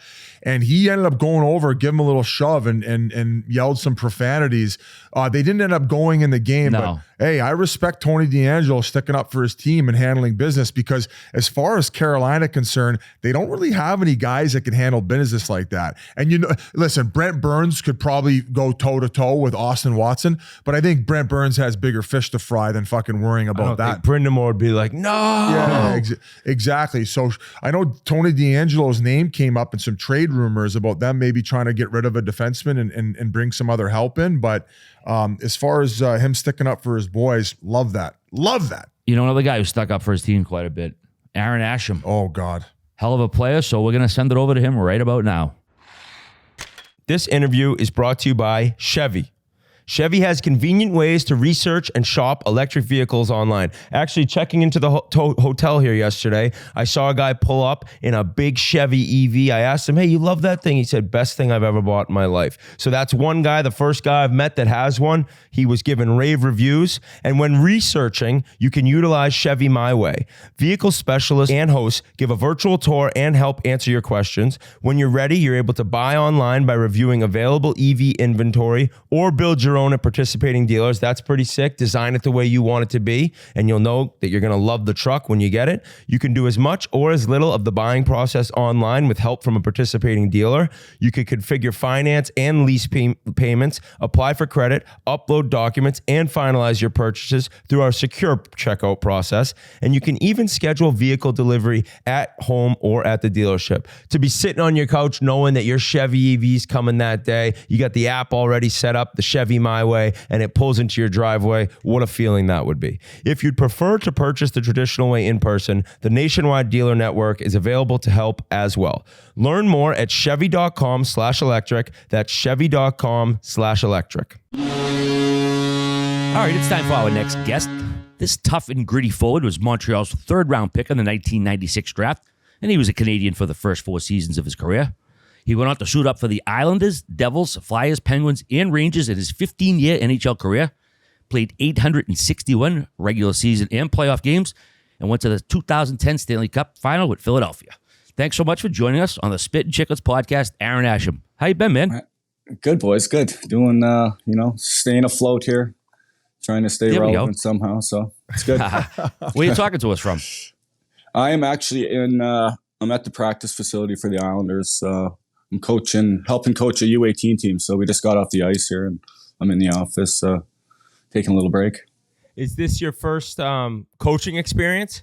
No. I've been I took a year off after I retired and kind of did nothing, played a little golf, and then as you guys know, you get bored, you got to do something. Yeah. So I reached out to Gar Snow and seeing if he had anything to do, for me to do here, and he asked about coaching, and I started doing that. Started with the young kids, and kind of had a little knack for it. So I like being around the kids and trying to pass on what I learned. Would you work in the power play? No, not so much. Not so much. Little PK, Teaching a couple throat slashes. Yeah, tried a couple of butt ends here and there, but no, power play is not my forte. Oh, game's changed a little bit, eh? Since you were coming up. It's crazy, boys. I don't know what's going on. The Q took fighting out, like. Yeah, what do you think about that? Like, do you think that's bad for the game? Like teaching these guys how to come up and protect themselves, and because I mean, I don't think the NHL is ever going to take it out, and if they do, they're fucking crazy. Well, I hope not. I think there's a place for it. The Cube had some tough guys come out of there too, so I'm not sure. We'll have to see how this season goes. See what happens over there. You can only imagine that there's going to be a lot of majors for cross check and slash and doing all this other stuff. You don't have to step up and deal with consequences. So I think it's going to get ugly. Ash, you would have lost your mind if there was somebody running around. You couldn't just dummy him. So that's what I wonder what will happen is some of these guys who are tough and like very willing to fight, if like they can't do anything, that's what may end up cause even more violence than what these people consider the fighting to be. Oh, they might have a Jeff Kugel incident. Remember that guy? Oh yeah, in Windsor. It was chasing everyone around. Like, who knows? Like, what's going to happen? It's I think Sean Avery was on the ice when that happened because I think it was Windsor really? against Owen Sound, and it was Jeff Kugel, right? Jeff. I think so, yeah. So for some people listening who don't know what the fuck we're talking about, it's just I think he was 6'7". He basically looked like Goro from Mortal Kombat. I think he had 4 arms too, and huge. he just. The wires crossed in Windsor in the old barn, and this guy was just running around. And even after, when like nobody would fight him, he just like stood there and was like, ah! It's on YouTube. It's hilarious. It's hilarious. Did they throw him out of the league for that? Didn't he get the full toss? I think that's it, bud. Like, hang him up, you're done. It was crazy. It was entertaining, but who knows? That might happen in the queue this year. No, actually, that was an everyday occurrence in the Western League where you played for the Red Deer Rebels. That was probably happening in practice. Yeah, we had a lot of tillies in practice, but that was usually guys, staying out after curfew, and then you have to skate in the morning, and so that's usually what those came from. But yeah, we had a lot of Donnybrooks and just shit shows in the dub. It was awesome. At that point, when you were in the dub, had they gone back to both teams warming up at the same time? No. So you guys were warming up separately, and you're only 45, so it's not like that was that long ago. No, it was, both teams had their own warm up. So when you're on the road, it was stupid. you warm up at 6 o'clock, and you don't get on the ice and play till like 7:15. By then, your legs are toast, and but yeah, that's the way it was. And even with that, there was still like, if you stayed on the ice a few seconds extra, guys are swinging their sticks at you and shooting pucks at you, and it was definitely a league for sure. Ash, that was the way they used to handle it, though. If you got caught out past curfew, the whole team would have to skate. Yeah. We usually, I got caught a few times, so we did a lot of skating. But you do a battle drill. The one-on-one corner battles. You knew you just fight someone, get it over with, and get it done with, and then back to practice. Yeah, show the coaches you want it. Yeah. I really want it, so. But it was just throwing pillows, trying not to hurt the guy or him to hurt you, and wrestle it out, and then start, get on with practice. Yeah, you're like, where are we breaking curfew tonight? Yeah, it was. We had some good spots. Like, we had really good spots. We had one. Boston Pizza was our go-to with TR, with Terry, and Oh, we had a little God. spot in like the east end of Red Deer, and so after practice, we'd that'd be our go-to spot and party there all night and play pool and darts. And I thought I didn't know he played. I didn't know he played in Red Deer. He played with you in the WHL as well. yeah, his last year after his concussions and stuff. They asked where he wanted to go, and so he came to Red Deer for 3/4 of the year. And oh my God, Yeah, you must have seen some shenanigans with him. he just signed his contract, so he had like $1 million. And the first day he comes pulling up into the rink, and he's got this big, huge like F-150. He's got Tasmanian devil like tattooed on the back. He's got like this stereo system, and oh my God, he came in and he just changed our dynamic. He changed our dressing room. I think we ended up winning I think we lost like 10 games from the time he got there until playoffs. Like we just went on this roll, and it was well, you guys know TR, and there's not many like him. So was the reason that TR ended up going to Red Deer was because you guys had maybe met at Canadians camp and you guys kept in touch, or was it just random that he ended up in the same spot and you guys were drafted by the same team? Well, I think, once we got drafted, and then, we became actually pretty good friends in Montreal. And I think once Montreal asked him what he wanted to do, if he wanted to get traded, because I think he knew he wasn't going back to Tri-Cities, his first stop was Red Deer. He obviously knew me. He knew BJ Young, played with him in Tri-Cities, so he kind of knew some guys coming in. Without suing him, what's the funniest thing you've seen him do while you were playing with him out there? Or wackiest thing? Oh my God. It's everything he does is wacky. He showed up to a party in cowboy hats, cowboy boots, and that was basically it. That was pretty crazy, but that's just typical TR stuff, right? That's just how he is. So you must have met Senior a bunch of times, his old man. Oh God, yeah, Senior. Yeah, I was down in the basement a few times. Only man I've ever really seen do a shot of tequila and then eat the lime. Like he literally did the shot and then like threw the lime in and just ate the whole thing. So I was a little surprised with that. But he just comes from a great family. Like the Newfies are just one of a kind. They're just salt of the earth people, and there's some crazy ones out there, but they're just great people.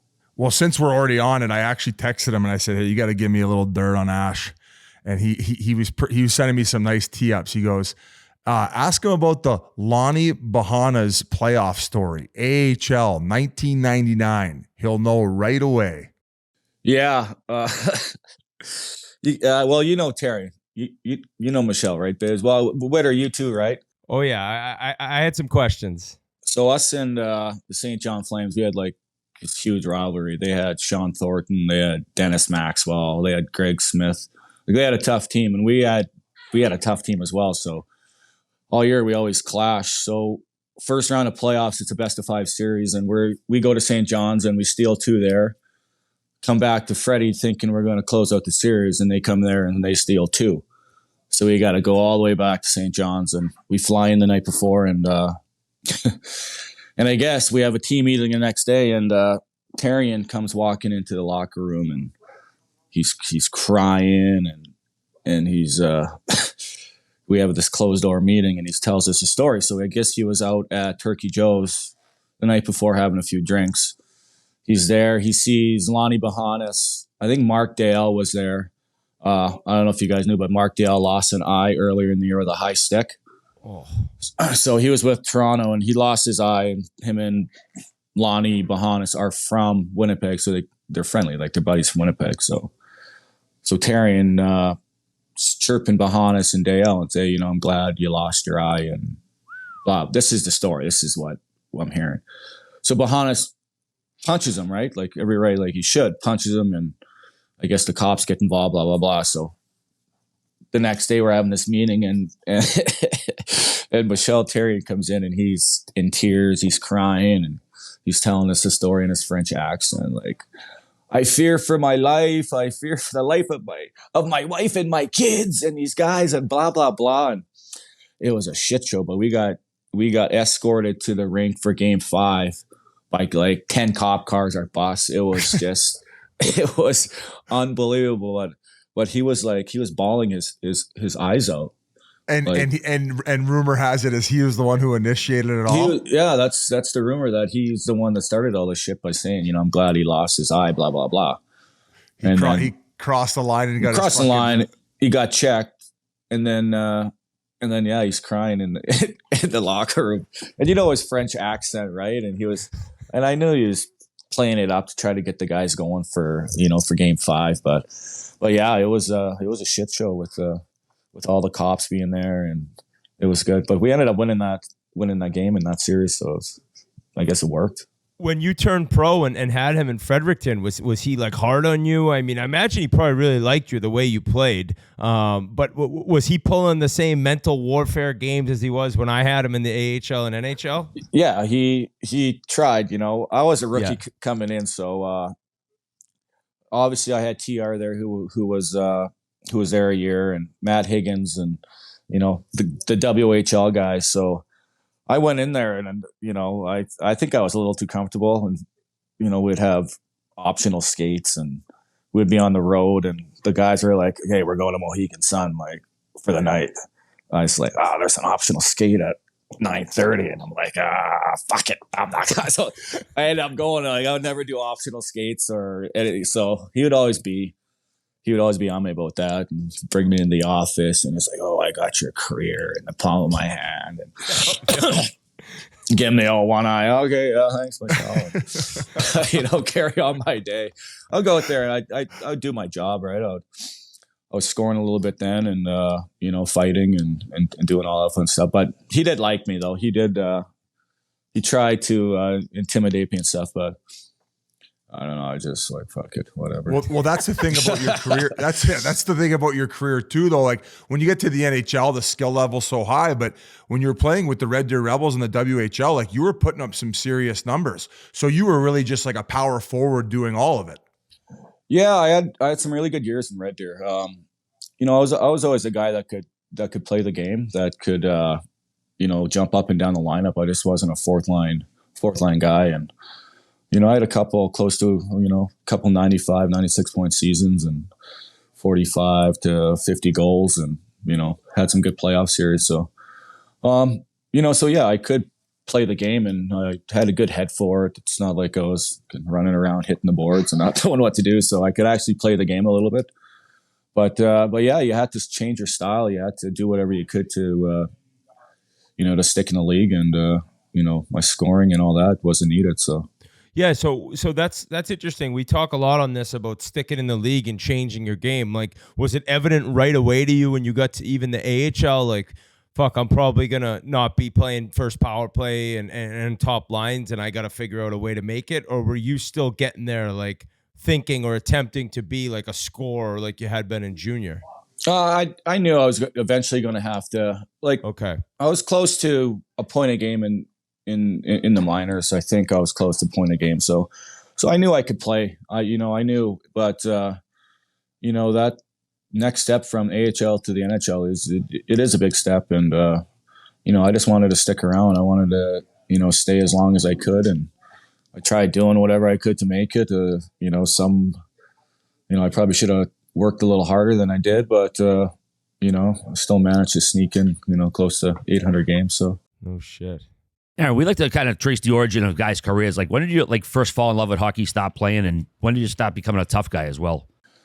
Well, I grew up in Ports Prairie, Manitoba. It's a small town in Manitoba, and we had that. There's hockey. There's baseball.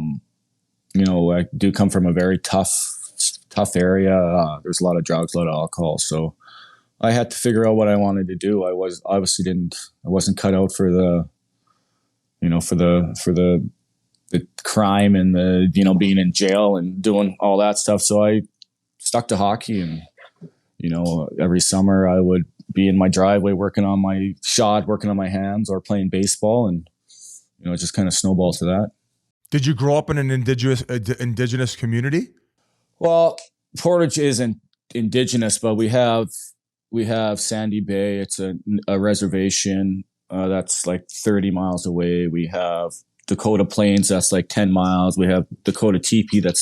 We're surrounded by reservations. So we're basically one big reservation. But yeah, I grew up around, all that stuff. My family come from a pretty crazy family. So so I've seen a lot of stuff. Well, you said you weren't cut out for the crime. Like, you were obviously exposed to a lot of that type of stuff. Like, what do you think led you to avoid it? Did you have like a mentor or somebody that you looked up to who kind of kept you out of trouble?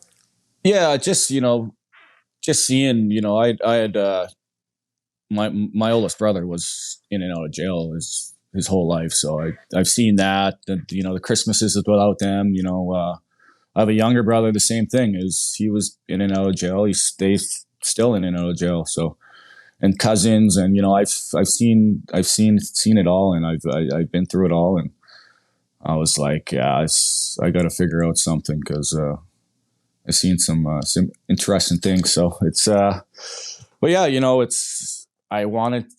want to stay around that, so I just practiced and worked hard in hockey, and I had a lot of people that pulled for me and seen the talent in me, and gave me a shot. Who would bring you to hockey practice? Like, how would you get there? Like, usually it was my coach, Todd Blight, or if my dad got home from work at a certain time, he would take me. But I just lived like across the bridge, so it wasn't a far walk. So I would walk sometimes, but usually my coach would. He would have to come and find me, though. Like, that's the funny thing. I'd be out hanging out with my friends, and I'd see the friggin' truck come at me. I'm like, oh, is that Todd?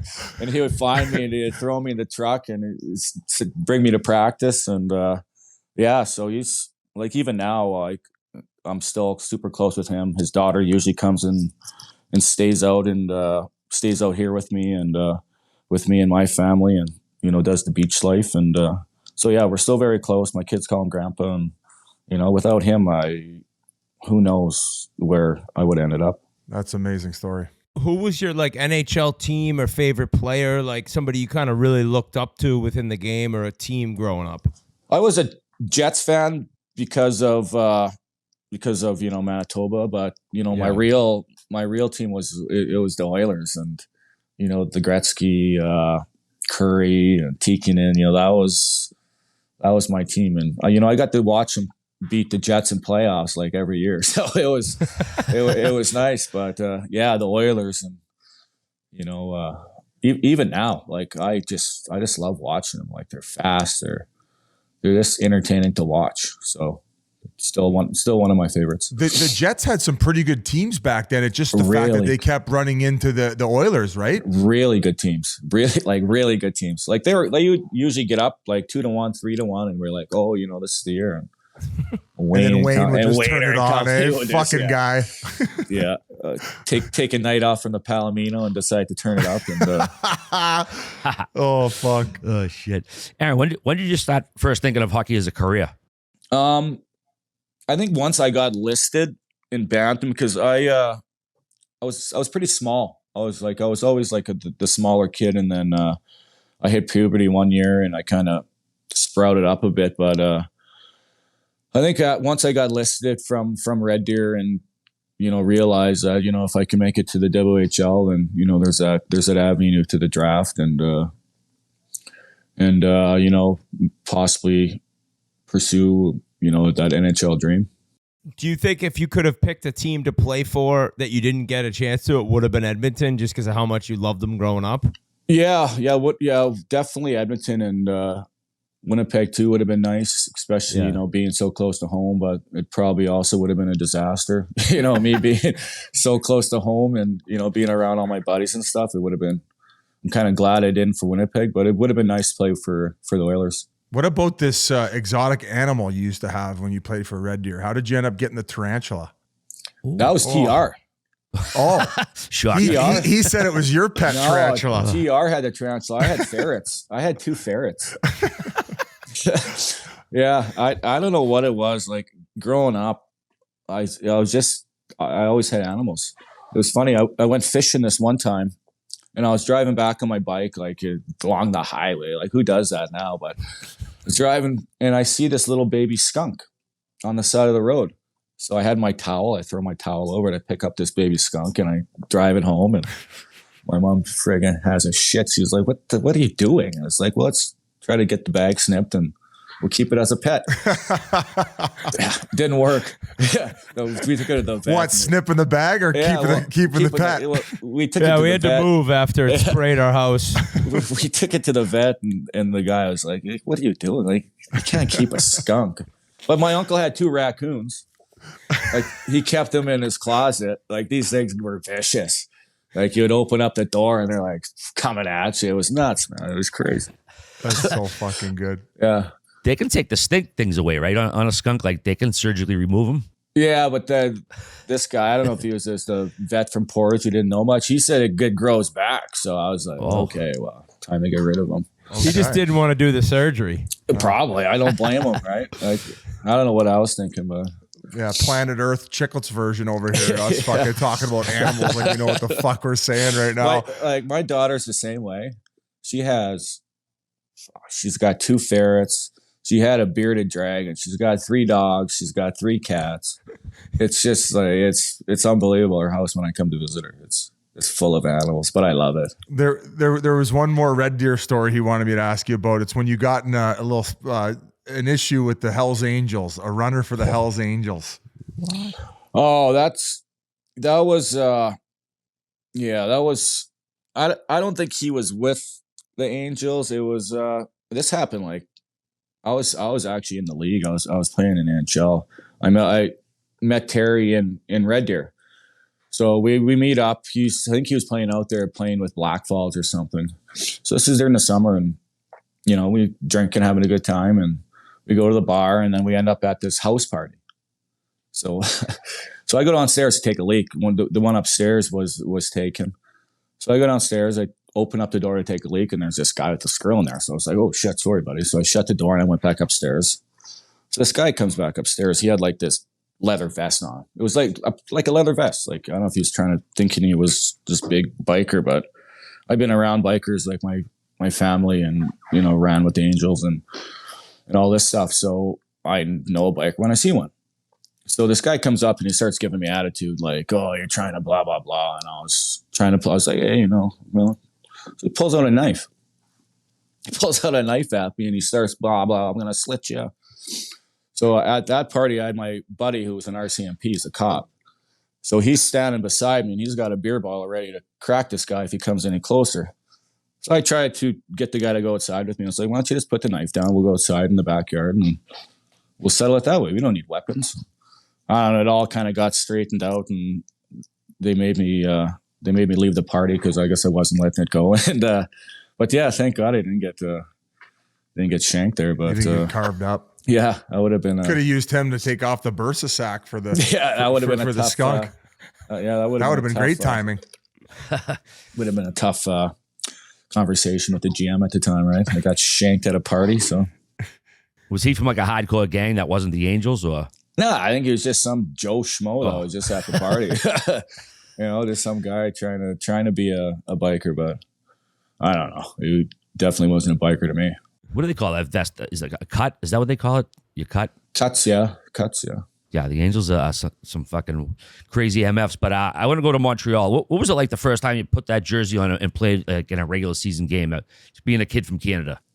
Oh, it was all my family, like they were pissed. Like they didn't like Montreal at all. So I was just happy to be there. But being from Canada, it's Toronto, Montreal, and those are the big market teams. And yeah, it was special. I was called up. I played against Pittsburgh Penguins my first game, and got ran by Kasperitis. And I was just trying to do what I can, trying to hit everything that moved. And it was a blur, but it was definitely special playing against guys like Yager, and I think Colby was there at the time, and geez, they were just zipping that puck around. I was just trying to get used to it all.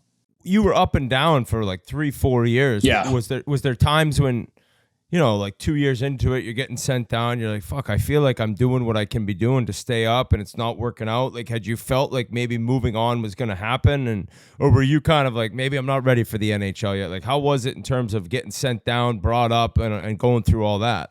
Well, back then, like the late 90s and stuff, there was still like very seldom was there an 18-year-old, a 19-year-old, a 20-year-old making the league.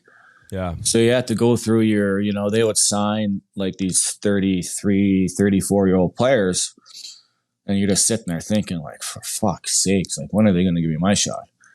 But there's to a point that, you know, they had to put you through waivers to send you down. So they knew I had a pretty good couple seasons, like that whenever they would send me down, I'd be sent down for like 15, 20 games out. I'd be averaging a point a game and, you know, doing what they asked me to. And so they would have to call me up and they had to send me down. They put me through waivers and they knew I'd get picked up. And so I was up in Montreal. I wasn't playing many games. I was gaining weight, eating hot dogs and going out. But yeah, but that was my first like 4 or 5 years was just up and down. And it was just, I kind of knew that my time was running out when Andre Savard got there. And me and Andre were like oil and water. We didn't mix too good. So neither did we, because Terrian brought him in to Pittsburgh, and he was grumpier than Terrian. Usually, I'm like, the assistant coach is supposed to be my buddy. He was coaching the D, just torturing me the whole time. I was supposed to come to you guys. Oh, but really? Yeah. I talked with I don't know if what's his face was still the GM or if it was someone before. Ray Shero still. If it was Shero there or if it was, I don't know when Shero got there, but yeah, they called me and they're like, you know, we want to sign you, blah, blah, blah. And they said, they're like, but, you know, Andre Savard's still here. I was like, I'm not fucking signing that. like this guy, like, I don't know what he had against me, but even, I was going out in Montreal and, you know, I had a couple of street fights in Montreal but you know, that was the norm. Everyone was doing it. Not so much. What do you mean fight. Everybody was doing it? Like Not- all the players or just No, everybody? but I mean, not like, you know, everyone was going out. Like I had a couple things happen, but you know, was it the Donnybrook at Super Sex that did you over, you think? No, that was before I even made the team. Okay. That was nuts. How'd that one start? Let's hear So that one. Super Sex at the time was probably what the biggest and best strip club there. It was that and Chez Paris, and it was after like I think it was an exhibition game or something. Me, TR, Shocker. Matt Higgins, Alan Nasruddin, Cheech. He was with us, and I don't know if Theo, if Jose was there or not. I can't remember. But we walk up. There's these big stairs you got to walk up, and then they got the main stage, and then they got this little sidebar where you walk up to. So the guy was like, "Why don't you guys sit up there, and we'll get you guys a table, and then we'll come and grab you."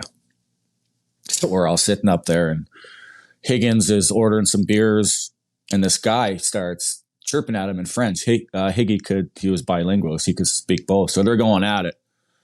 So I go in there as the peacemaker and try to break it up. And this guy just open hand slaps me. Oh no. Like bitch slap me, like right in the face. Oh no. So I didn't think twice. I just fucking threw a left and just folded him. KO'd him. Like he was right up in there. So I was like, holy shit, he went down. Like it was a left too. I don't throw lefts. I was like, oh. So all the security guards, there's two guys come up and they're like, oh, come with us. Come on, what's going on? And I was like, this guy just bitch slapped me. I hit him. And he's like, come down to your table. He goes, and he sits us down and he goes, I'm going to go try to straighten it out. He goes, I'll be right back. So he goes, he talks to these guys. I guess they're at the Rock Machine, the bike gang from, Oh, for fuck's sake. from Montreal. What's with you and bike gangs? I don't know. I guess they ran that strip club. I didn't really know. So this guy comes back, the valet, or not the valet, the guy that sits at the strip club comes back and he's like, yeah, you guys gotta go. I was like, oh, what? He was like, he told them that we're players from Montreal. And he was like, yeah, they got guys coming down. You gotta get out here. So I look around and TR, he's gone. He's like, went through the window and jumped through the window and went down the bathroom window and escaped somehow. So it was me, Cheech, we're sitting there, and this guy walks by me, and he's like, yeah. So I was like, well, let's just go outside, like me and you. This guy had a leather vest. That's it. All like no shirt underneath. So I was like, Jesus. So I was trying to get him to go outside. Thank God. And then he just flashed a gun to us. He was like, your dad got guys coming. Yeah. That'll do it. But Time to leave. Check, please. Yeah. For some reason, like Cheech's car was perfectly right in front of the Super Sec. So we just hammered these stairs and down and right into his car, and we were gone. So I called my cousin, and I was like, hey man, I just told him what happened. I was like, you want to just make some calls just to make sure that I'm not going to get shot when I go to practice the next day. So he here comes Asham on the breakout. Turns out Andre Savard had a gun for you anyways. Yeah. So I was sitting that night. He's going to have to go to concussion protocol with a couple bullets to the back of his head. How the hell am I going to get to practice without, because these guys knew we were freaking playing. So, but we stuck close to buildings, made it to practice, and thank God nothing came of it. But it was definitely an interesting time. Did you hang out with Jose a lot, Theodore, up there? Theo was God up there. Yeah. So every now and then we'd hang out, but he had his brothers and he had his family and he had his thing going on naturally. So I stuck with the English speaking guys. There's those cliques, the French guys and the Russians, and so the English guys were sticking together. Was it like cruising around with like David Beckham with Jose Theodore? If you're in Montreal, he's such a handsome guy too, right? So the ladies loved him. He was just a magnet. Like it was unbelievable. He walked so Lundqvist could run. Yeah, it was like we were in Carolina. This is like I think my first year, and there was this big ice storm. So we got stranded in Chapel Hill. We were in North Carolina for like 4 days because of this huge ice storm. And the first day we're there in the hotel, and there's smoke shows everywhere. And Theo just jumps on the piano and just starts like fucking playing the piano. Oh, no. So we all look at each other like, what the fuck? Like this guy's you can play the piano too. Shit. Yeah, this guy's panty like, soup. Here comes the panty soup. Best looking guy, fucking great skin, good looking guy, and now he's fucking strumming the piano. I'm like, Jesus Christ. But yeah, but we were there for 4 days, and it got stupid. Guys were going down with knee injuries, walking back from bars, slipping on ice. It was great. It was a great time. Holy shit. You ended up getting traded to the Islanders. What were the circumstances leading up to that? Did you request the one? Did you know you're getting traded? What was going on there? No, I didn't. I got a text from, actually a call from Darcy Tucker and Shane Corson, and they're like, you just got traded. I was like, what? Yeah, I guess I got found out from TV, and the guys let me know that I got traded. And so I finally got a call a few hours later from, I don't know if it was, I don't think Andre even, or maybe he did, but he left me a message saying, hey, blah, blah, blah. You got traded. Good luck. Go fuck yourself. Yeah. And that was it. Yeah. So it was good though. Like I needed to play more, and I needed to be on the ice a little bit more. And, Islanders were a good fit. Yeah. Your first season there, career highs in goals, assists, and points under Laviolette. Did he just realize you had a little bit more than Montreal did? Give you a little more ice time? Yeah. I played against Lavi, in the minors, and he's seen that I had some skill and what I could bring to the team. And yeah, he played me and he gave me a shot, and, it's definitely one of my favorite coaches. Just a good guy. And, yeah, he gave me my shot, and, played well that year. Did you spend any time on a line with the Boston legend, Sean Bates? Yeah, I was with Batesy a little bit. I played a lot with Yashin and Kavasha for that year, but yeah, me and Batesy played a little bit together. Like, what a guy! Oh, Batesy there's not many like him either. Like, I play with some pretty good guys like TR and Batesy's just right up there. Just a beauty. I feel like Alexei Yashin, like there's like so much like not stories around him, but like discussion around him as a guy and a player, and he was just unbelievable player. But what was he like as a guy in the room? Like, I kind of always heard he was kind of out on his own a little bit. Like, was he a good guy to you, or was he pretty quiet? No, yeah, he was always good to me. But he was that typical quiet, kept to himself, did the Russian. We had Kavasha. I think hung with Kavasha a bit, but but Yash he was just very quiet, you know, kept to himself. But just, he had so much skill. You know, he could shoot the puck, he could skate. Just, I don't know, you know, they get that. The odd thing about him, you know, is Drugs. Was his heart in it? Was his heart out? Like, it was hit and miss with him, but a great guy, great player. Was it a shit show off the ice there at that time? Like all the ownership stuff and everything going on with the team? It was, well, we had a pretty good group of guys. Like we had Snowy was still there, Gar Snow, we had Eric Cairns, Batesy, Mark Parrish, Isbister, Weimer. Like we had a good crew. But yeah, with all the shit off ice, we just, you know, did our own thing, squeaked into the playoffs. But yeah, these like Batesy and Cairnsy, and you know, like we definitely. We could just tell by the smirk on your face how much fun you had. Like that's all it takes. It got to a point where it was a little too much fun, but yeah, great years here on the island for sure with those guys. Another character on that squad too, Adrian Acoin. We have hit on the show a couple of days. I forgot about Oki. Another beauty. Hardest shot. Had a bomb. Really, yeah. Really underrated player. Like he was solid. He was a solid player. I'm not sure if you played with him, Witter, or not, or Biz, but he was great. Biz actually might have played with him in Phoenix, I played with him in Phoenix. He's the funniest. He would hold court in the locker room. Yeah. Like some days you wouldn't hear much from him because he'd be focused on getting his groins warmed up, so he wouldn't pull his groin. I think I think he might lead the league in all-time groins pulled. But he liked just his like hot packs. He walked around like the Michelin Man before games because he was just completely surrounded by those fucking heat packs. But anytime you'd have a team party and there'd be a mic and he'd have a couple cocktails in him, nobody was safe. Not the wives, not the players, not the bartender you hire to deliver the beers to the boys during the event. But that's incredible. Another one that I was teed up with was the fact that I mean, you got in a ton of off-ice scraps. You weren't kidding. The one outside of 7-Eleven, and it was right before camp.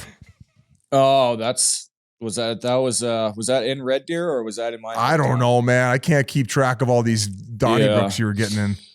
Yeah, that was with me and my brother and my brother's wife passed away from cancer like 10 years ago. But yeah, it was just one of those things. It was after the bar, walking into 7-Eleven and grabbing nachos and a Slurpee, you know, and next thing you know, you're outside like rolling around with three guys, and these guys were the Air Force guys. Like we got a base called Southport just outside of Portage, so we get a lot of the Air Force guys come to town, and I had to clean up a few of them, I think, but it was so dumb. You ended up breaking your hand right before camp. Yeah, that was a different one. The one before camp was outside the bar in about sociables. I got jumped by a guy, and I just turned around and threw a punch and caught him right on his teeth, and it just sliced all my tendons. And this was like 2 months before camp. So my hand's a mess, and I have a party at my house. Stupid. So I have all my friends and all partying, and I have my hand in like a tea towel wrapped up. Finally, I think it was my older brother. He's like, "Let me see your hand." It's like, "How bad is it?" So I show him, and he's like, "You probably should go to the doctor. Like, you got camp." And I was like, "Yeah, okay." So I went to the hospital, the emergency room in Portage, and showed them my hand, and they're like, "You got to go to Winnipeg to the hospital. You know, got to get surgery. Like your tendons are all." So I was like, "Oh fuck!" It's like, do I call? You weren't even gonna go to the hospital. No, I figured it was just cuts, right? Clean it out with rubbing alcohol or whatever you do, and by then I didn't want to miss the party. Like, you know, I didn't want to. That's how stupid I was back then.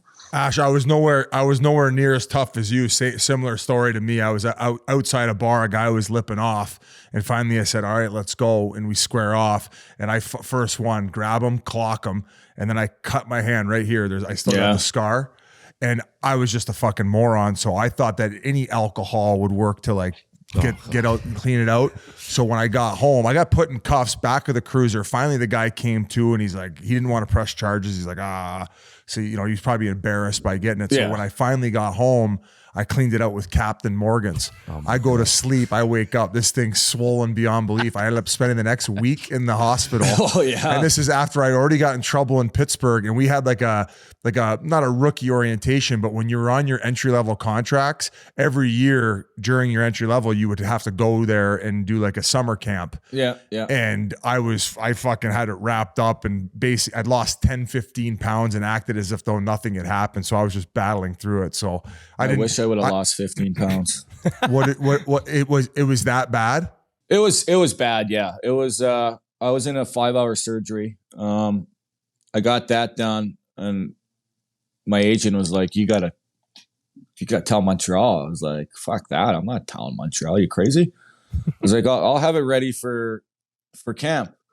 So I was driving into Winnipeg twice a week, going getting physical therapy on it. And so yeah, I made it to camp, and it held through. I was worried about when I was doing the bench press, because all the pressure, I thought the scar, it was just gonna bust open, but no, it made it through, and yeah, didn't get caught for that one. Any other bar fights we should know about? Like, what do you got? Like another 20 to go? When did How these much time end? we got? Like, I think my last actual one was I was with Jersey. This is actually a funny one, and you can ask Pandolfo and Madden, John Madden, and Marty Brodeur was there. Oh, So we fly into Colorado. We just finished playing, so we landed. It was like midnight. We're like, we got to go for a couple pops, right? So we're like, let's go to find what's open, and ballet was open. So we're like, well, let's go there for a couple beers. So we get there. There's like 20 minutes left before our last call. So we order like 20 beers, blah, blah, blah. So we're sitting there drinking, minding our own business. And there's these three guys actually, with like nurses. So they're like with their greens on from like a hospital or something. So they walk in and they see Marty Brodeur right away, and they start chirping at him. They start yapping at him. So I was like, yeah, okay, good, blah, blah, blah. So all for like 45 minutes, they're on him. like being rude, or like just being, super fans? just being super fans, being jerks, blah, blah, blah. Yeah. So we're leaving, like, so we start walking, and they come up behind us. They keep chirping, yapping. So we were jumping in a cab. They keep at it. So I just told Pando or Mads, I was like, here, hold my jacket. So I gave him my suit jacket, and I walked up to these guys. I was like, what the fuck? Like, it's like, if you guys want to go, let's go. So they came at me. So one guy came and like tried to karate kick me. I threw 6 punches, or 5 punches, sorry. Threw one, dropped this guy. Another guy came running, dropped him, dropped the third guy. The first guy I dropped gets back up, and he comes at me again, and I drop him again, and then one other buddy. So I threw 5 punches, dropped 5 guys, and then I walked back to the cab, and I grabbed my jacket, and they're like looking at me like, I said, come on, let's get out of here before it happens. So yeah, we do that, and like nothing really happens to my hand or nothing. And then we play the Islanders 2 nights later at the Rock, and I fight that Matthew Spiller and hit him with a 1 punch. And that's when Weeks is going crazy on the glass. It was because of all that shit that happened in Colorado. Yeah. So that was my last one. What a way to go. That's an incredible story. Not particularly that night, but would you find guys would challenge you, like try to look at you, try to like get in a stare off so they could goad you into a fight? Did that happen a lot with you? Yeah, that's why I stopped going back home. Like, was because of that. I come from a very, very tough family. My oldest brother was, crazy. So he was, and then all my cousins and like I said earlier, like just come from a very, very, so I was doing it my whole life, like against them, against my brothers, like growing up fighting. Have you like, you played a long time. Have you like financially helped out your family, the ones who've been going through a tough time, your brothers and stuff, or has that just been hard for you to do? Like we never we never had much growing up. That's where, I had a lot of help from the reservations and, the Chiefs. Orville Smoked helped me out a lot. He was one of the chiefs at Dakota Plains. We had Gladys Cook, who was one of the elders that helped me out financially. So I had a lot of people that stepped up and helped me out. And, I tried to do what I could for my family. Like, I never made like the big bucks. So, but, I bought my mom a car, and, whenever anyone asked me for money, I was the first guy handing it out. So, but, I still help out and, do what I can, but, I'm not making that Pink Whitney money. So, in the middle of your Islanders tenure, there was the lockout. You went to Switzerland. You played 5 games there. Did you stay there longer? Did you live there for a bit? What you do? I was actually playing in the Tiger Hills Hockey League. It was like this senior league back in Manitoba. All my friends that I played hockey with were playing in that league. So I was like, why not go there and actually get to play and have some fun? And then I got a call from a team from Switzerland that wanted me to come down, and it was tough. Like, I had to do something. So I didn't want to go because I was having so much fun with my buddies and, playing on the weekends and having one practice. But yeah, then, in January I was like, fuck, like, what if we actually fucking start playing? Like, I'm going to be dog shit. So I was like, okay, I packed up and I went out to Switzerland I think I was out there for like 6 weeks and hurt my knee like 6 games in. And I was like, fuck. Like, and then that's when the talk was like, oh, February, we're coming back. And I'm like, oh, you fucking got a knee, I can't play. And so I was like panicking. I was like, what the fuck am I going to do? Another thing I didn't tell my team about was I was like, I'm not telling them. I'm not saying shit. So wait till you get to the rink and take a Dixie. You're like, oh, my back. Makes them pick the tab up for it. Old city worker trick. From there, then you went to New Jersey, played under Brent Sutter, but you had some other great teammates there. Mike Motto you played with. Motts. He's another character. Motts was a beauty. Yeah. I played with Motts. I was only there for 1 season. I enjoyed my time there. What was Lou like? I liked Lou. Lou liked me. He brought me in. Like, I knew my role there. I was, Jansen was there. I was there. So I knew I wasn't going to be, playing huge minutes. And so I just kind of went there and did my thing. And, Lou I have nothing but respect for him. He treated me well. He hasn't fired me from here yet, which is good. So he still knows I'm around. So just a top-notch guy. Is that why you're so clean shaven? Yeah, I can't grow facial hair anyways. Oh, it's okay, embarrassing. Yeah, my good. playoff beard in like 2010, it was so bad. Who were you with then? Flyers. Flyers, yeah. So I was gonna say all these Donnybrooks outside of the bars probably set you up to be a Flyer. The Broad Street Bullies are back. I always liked the Flyers growing up as well, but yeah, it was what a time in Philly. Like, just a great group of guys, and it's just nothing but laughs. Like, the whole 2 years I was there, we had Scott Hartnell there, who's just a beauty, and had a young Claude Giroux and Pronger and Timonen. We had a really good team. Is it true that Scott Hartnell had the stinkiest farts going? I didn't get that close to him. Okay. He sat on the other side, but yeah, Bird Dog, he could let him rip. Yeah. Was this when the no drinking like club was kind of announced, and Carter and Richards were like, nope. Yeah, the Dry Island. Dry Island.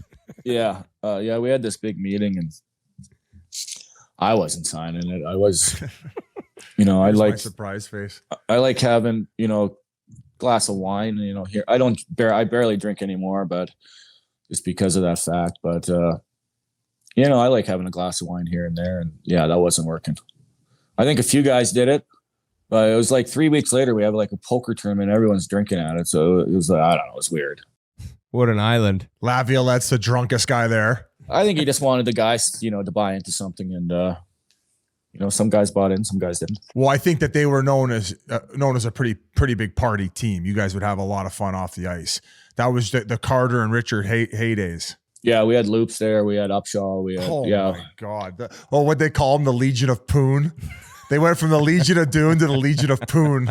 We had Riley Cote that was there, and then Carbomb came in. Oh my God! Towards the end of that year, and we had Metropolit. I don't know if you guys know Glenn. I don't know him, but Yipper, my buddy Brandon Yip and him became really close playing together in Germany, I think, and he said he's an all-timer. Awesome guy. He was my roommate. I got a funny story for it. He was my roommate. We went to in West Point. We did our camp out in West Point. This is when we were at the Flyers. So it was the next day. We're leaving the next day, and we're playing the Phantoms for like in this exhibition game at the Spectrum. So we all go out the night before and just get buckled. I go with Kevin Hatcher, and drink a bottle of Jameson that night, and we got to play the next day in the afternoon.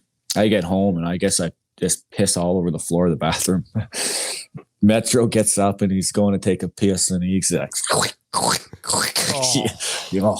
he got the next day. He was like, "Dude, what did you do last night?" I was like, "I drank a bottle of Jameson." I was like, he goes, "You pissed all over the floor. I stepped in it." We had a fucking laugh about it. But yeah, we lost that game the next day. You lost to the Phantoms? Yeah, the Phantoms beat us. Yeah. Holmgren was not happy. It was funny. Oh, it wasn't funny at the time. The other night, the game 6 was on of that series. I was watching it, and fuck, your guys' team was unbelievable. And like, I guess like Kane and those young guns in Chicago, but the game was so entertaining. Game 6 in Philly, and that team had prongs, right? Like I was in Anaheim with him. I kind of saw how like dominant of a personality he was. I'm sure it was no different in Philly that year.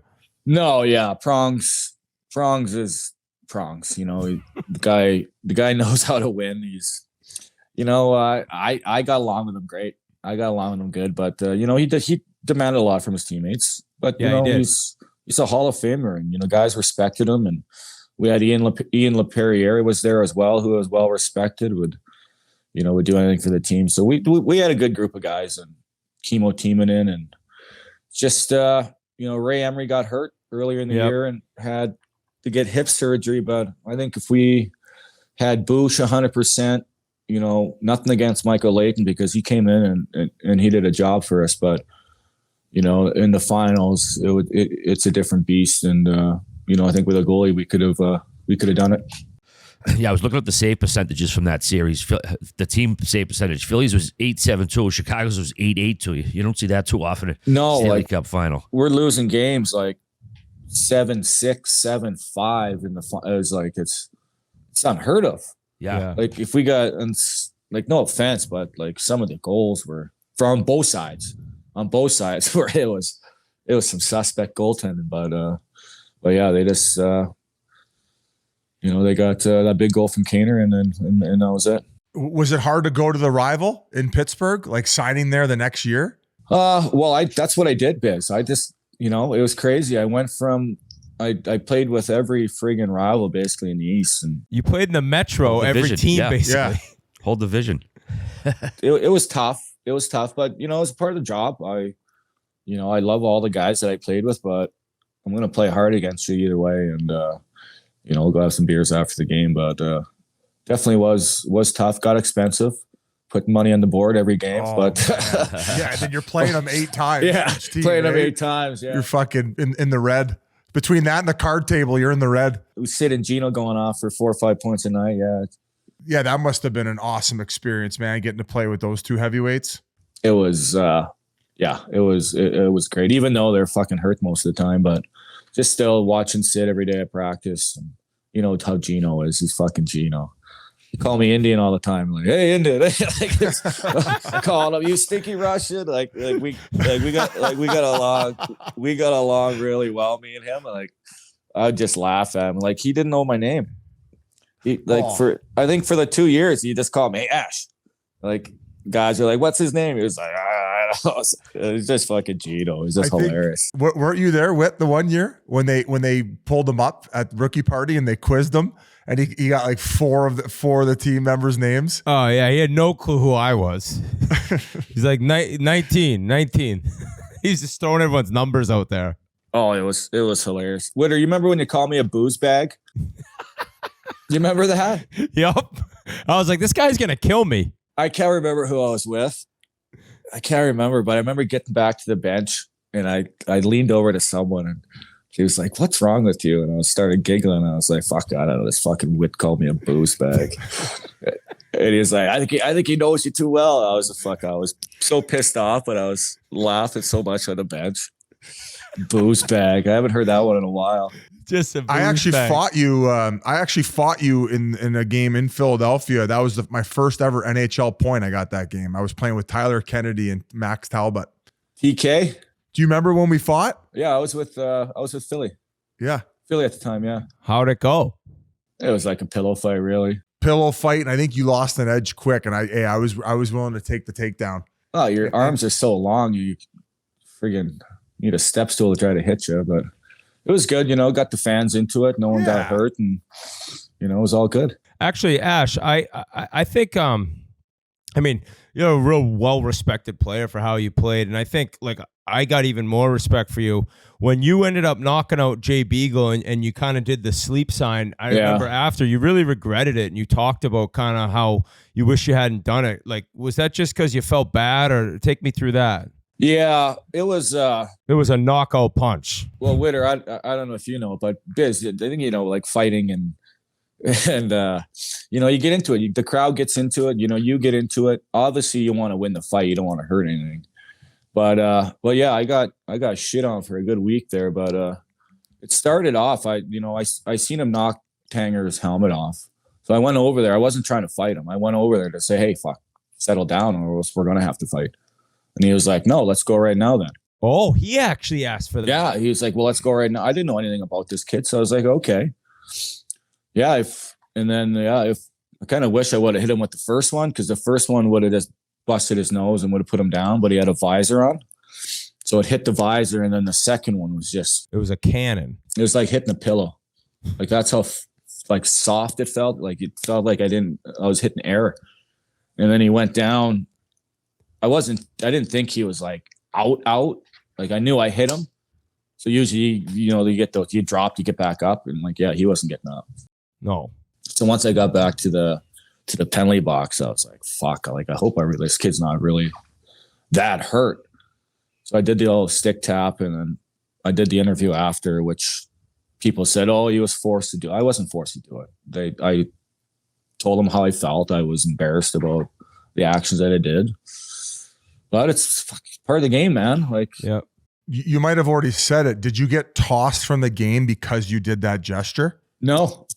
I stayed in the game, and I played in the third period. I thought someone was going to, come and, challenge me, but because they still had Hendricks and someone else in there, and no one said anything. So I was like, oh, like, I knew next game I was fighting Big John for sure. Like, I played with him on the island, and I knew going in that I was going to have to fight him. So I wasn't worried about it. Big John Erskine. Oh, He threw bombs. I avoided a lot of tough guys. That was one guy I'm glad I avoided, man. I didn't have to fucking scrap him. He was a mutant. I didn't do too bad. Like, thank God. Like, I was kind of bobbing and weaving and not getting hit with too many, but Jesus, he was just grunting and like he wanted to kill me. Yeah, so you just mentioned how you were in the same division for so long. You had, buddies who became rivals and vice versa. But was there anybody who was really particularly awkward with, like, either before or after?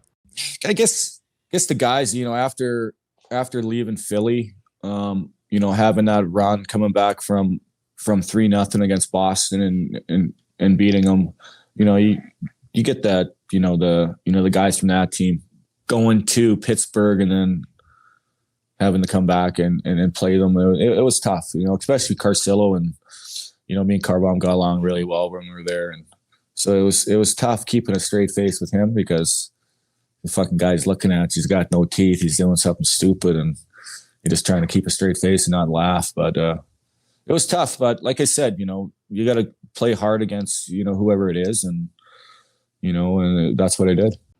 I just mentioned the comeback, 0-3 Boston. Now, you guys were on the brink. It went to overtime that game 4. Like, is that when the tide turned? Like, after, did you just have belief going into that game 4? We still got a little life here, or we kind of dead in the water? What was the thought going into game 4 with Philly there? I think it was in game 4 where Mike Richards hit Krejci, and then broke his wrist. It was like right there that changed the series. And having Simone Gagne come back at the perfect time, and then it just kind of snowballed. Like, we were right there in the series. And then we had goalies go down, and we had Leighton come in. It was just a perfect storm. And even being down 3-0 in game 7, like in the first period, we called that timeout, and Reamer scored a greasy one, and then we're in the locker room after the first saying, like, fuck, we're not losing this game. Like, there's no way. Like, we knew right there after that first goal went in. I was like, we're fucking winning this game. So it was cool that it actually snowballed, and just that's fucking the hockey gods, I guess. A bounce here, a bounce there, and big hit here, and then we knew going in against Montreal that we were smoking them. We knew that. We were a confident group going in, especially getting in a fucking shootout against the Rangers. So it's just a crazy year. Back to Kane's goal for a sec. Did you know it was in right away, or were you kind of baffled like a lot of people were? Once he started, skating down, throwing all his gear off, and that gave it away. Yeah, it was a big hint. Yeah, I was like, I was thinking, that might be in. So it was hard. It was. Oh, that's got to be gut wrenching. It's like, still to this day, it still fucking bothers me. But I had friends flying in. I had friends that were like, "Hey, let's go party," and I was like, I couldn't even do that. Like, and that was my go-to. Like, I was always good at partying, so I just couldn't. I couldn't get myself up to do it, and fuck, it was brutal. But hey, I got a chance to play. I actually scored a goal in the finals, which was cool. So a little bit of memories. And I see after you retired, you played a year of senior hockey in Newfoundland. Did you still have that itch you had to scratch, or was it just for shits and giggles, or what? TR called me. Oh, there we are. Yeah, TR. So he was like, he's like, well, how do you feel? Like, you want to come over here and play on the weekends? So I was doing a little coaching here. I was coaching some young kids, and I was like, why not? So I'd fly over there and party it up for the weekend and play a couple of games and fly back and, wait for the next weekend. We didn't even talk about New York. You had Torts as a head coach. Any fun Torts stories? We always ask about him. Torts he was just hard on the Stars, like Gabby, like Gabrick. I felt bad for Gabby because it just seemed like he couldn't do anything right. And fucking all the video meetings, he was like, Gabby this, fucking Gabby that, blah, blah, blah.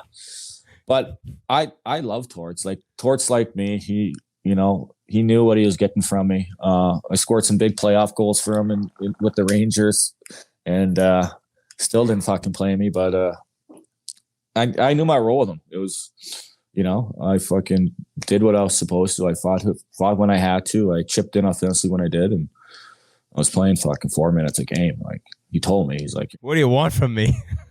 You're not going to play much." So I was like, but the next year I go into camp, and I was never a huge fucking workout guy, right? I was always like strong. I would just start skating in, I don't know, August. Wouldn't really work out, but I went to camp. This was the year they sent me down. And I knew going in, they had, the fuck's his name? French guy from Vigneault. Vigneault came in. I had him in Montreal for like a couple of months before he got fired there. So I kind of knew him. And he came in, I came in, and they were trying to make me retire. I was doing like 2 a days, 3 a days. I played every exhibition game. And the thing that really pissed them off is they thought I was just going to like fold and cave and like not be able to keep up. I was one of the best players of all camp.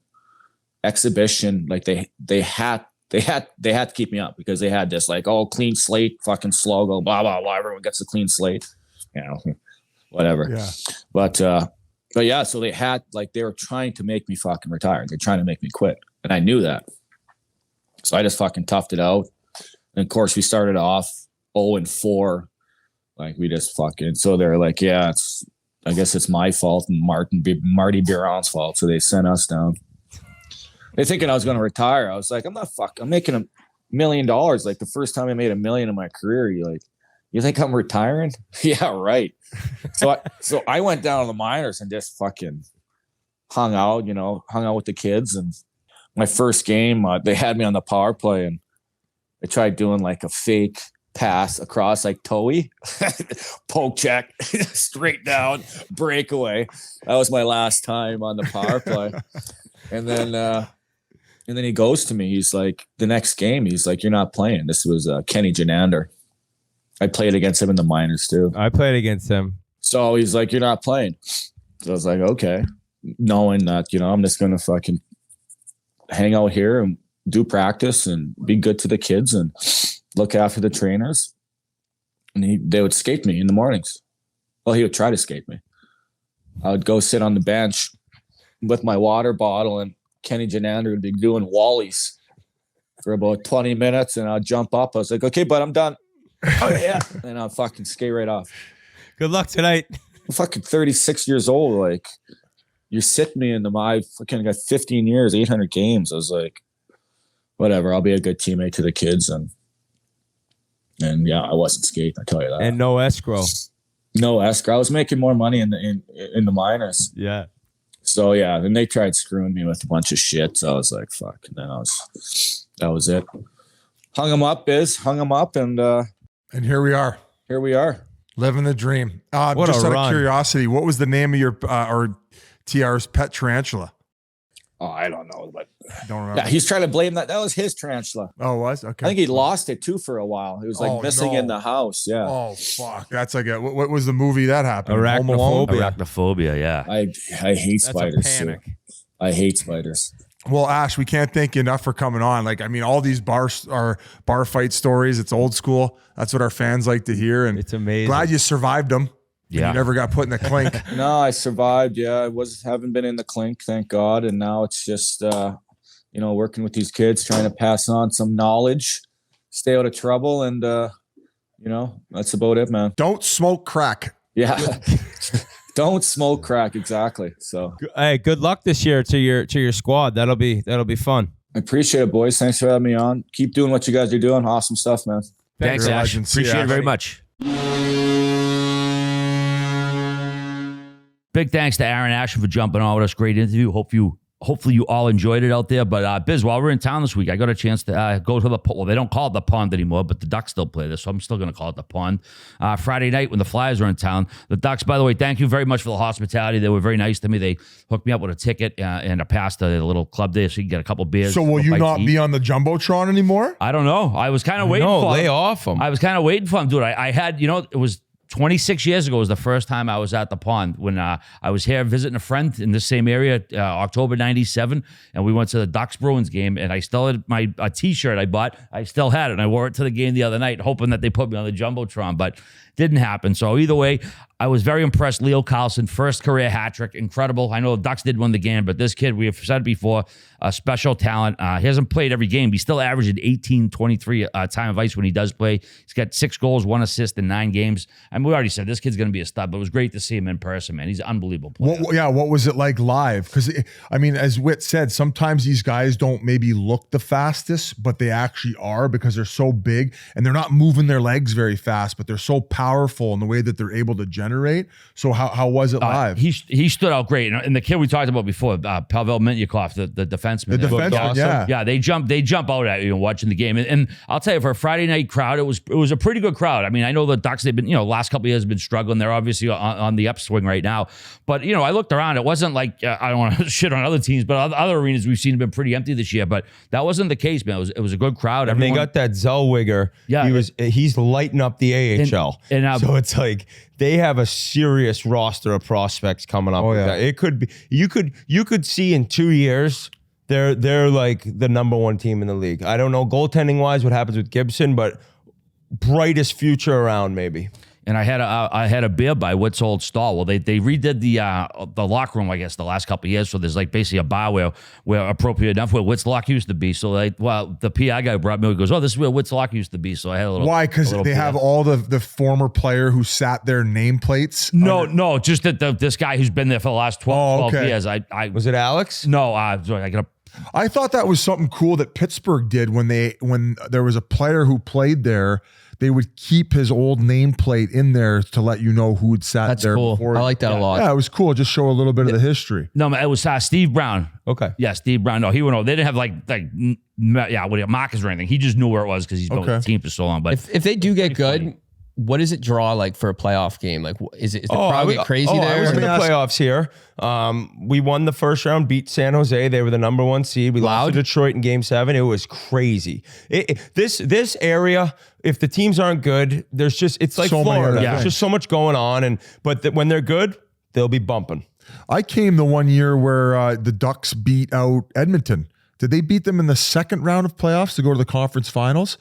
It was a great series. It was McDavid. It might have been his first or second year, and that's when Kessler was still kind of nearing the end of his like dominance. I think it went 7 maybe. It ended up going 7 games, and Kessler was being a son of a bitch to play against. So I remember coming to that, and like you said, the crowd was awesome. Now, just going back to the stall question or comment. Who was your best stall mate? Like, who did you have the funniest time with where like every day that they would make you crack up? I sat right next to Rob Scuderi in Pittsburgh, and it was just so funny. Like his dry sense of humor and just these little comments. Never like laughs at like his own joke or just like says something hilarious, and I'd be dying laughing. In Edmonton, I sat next to Sheldon Brookbank, one of the all-time best guys I ever met in the game. Tough as nails. He was a lot of fun to sit next to. I think he's a scout for the Hawks now, isn't he? He was coaching. I don't know what he's doing now. I don't know if he's still coaching or not. But he was really funny. And then in Edmonton, I was at the end, so no one to my left, which was nice because it was like the walk to. They probably, what was closest was the trainer's room. Now that I think about it, that's why I was sitting in that seat. And then I think Jeff Petrie was next to me. Great guy, pretty quiet. But I just think back to Rob Scuderi just to my right. What about you, Biz? Well, so we had a pretty fun corner. I mean, Oliver Ekman Larson was next to me, so he was more of a listener because obviously I didn't shut the fuck up. But real close was Donor and then Yans, and that was kind of our corner in Arizona, and most of the entertainment was coming out of that corner. It was mostly Yans just ripping on me, and then Donor just losing his mind and laughing, and then everybody else would. Do you think Keith and Donor requested that you be near them? No, they were in a spot where. When you looked into the room, it was like the throne where Donor. The leaders are. Yeah, where the leadership is. And I always think it's important for that one leader to also have a few guys next to him on either side who kind of help vibrate that voice. And also when you're looking over there, like obviously when Donor's talking, Yans is locked eyes with them and paying attention. And it was a great setup and a well thought out one. And in that the other side of the room, we had the Czech Mafia, we used to call them. So there'd be like 5 Czech guys in a line. Yep. So it was cool. I like the way that they organized our room, and they would all speak the Czech to each other. So we're ripping on you. Yeah, guaranteed. Like you could just tell they would. Missing that.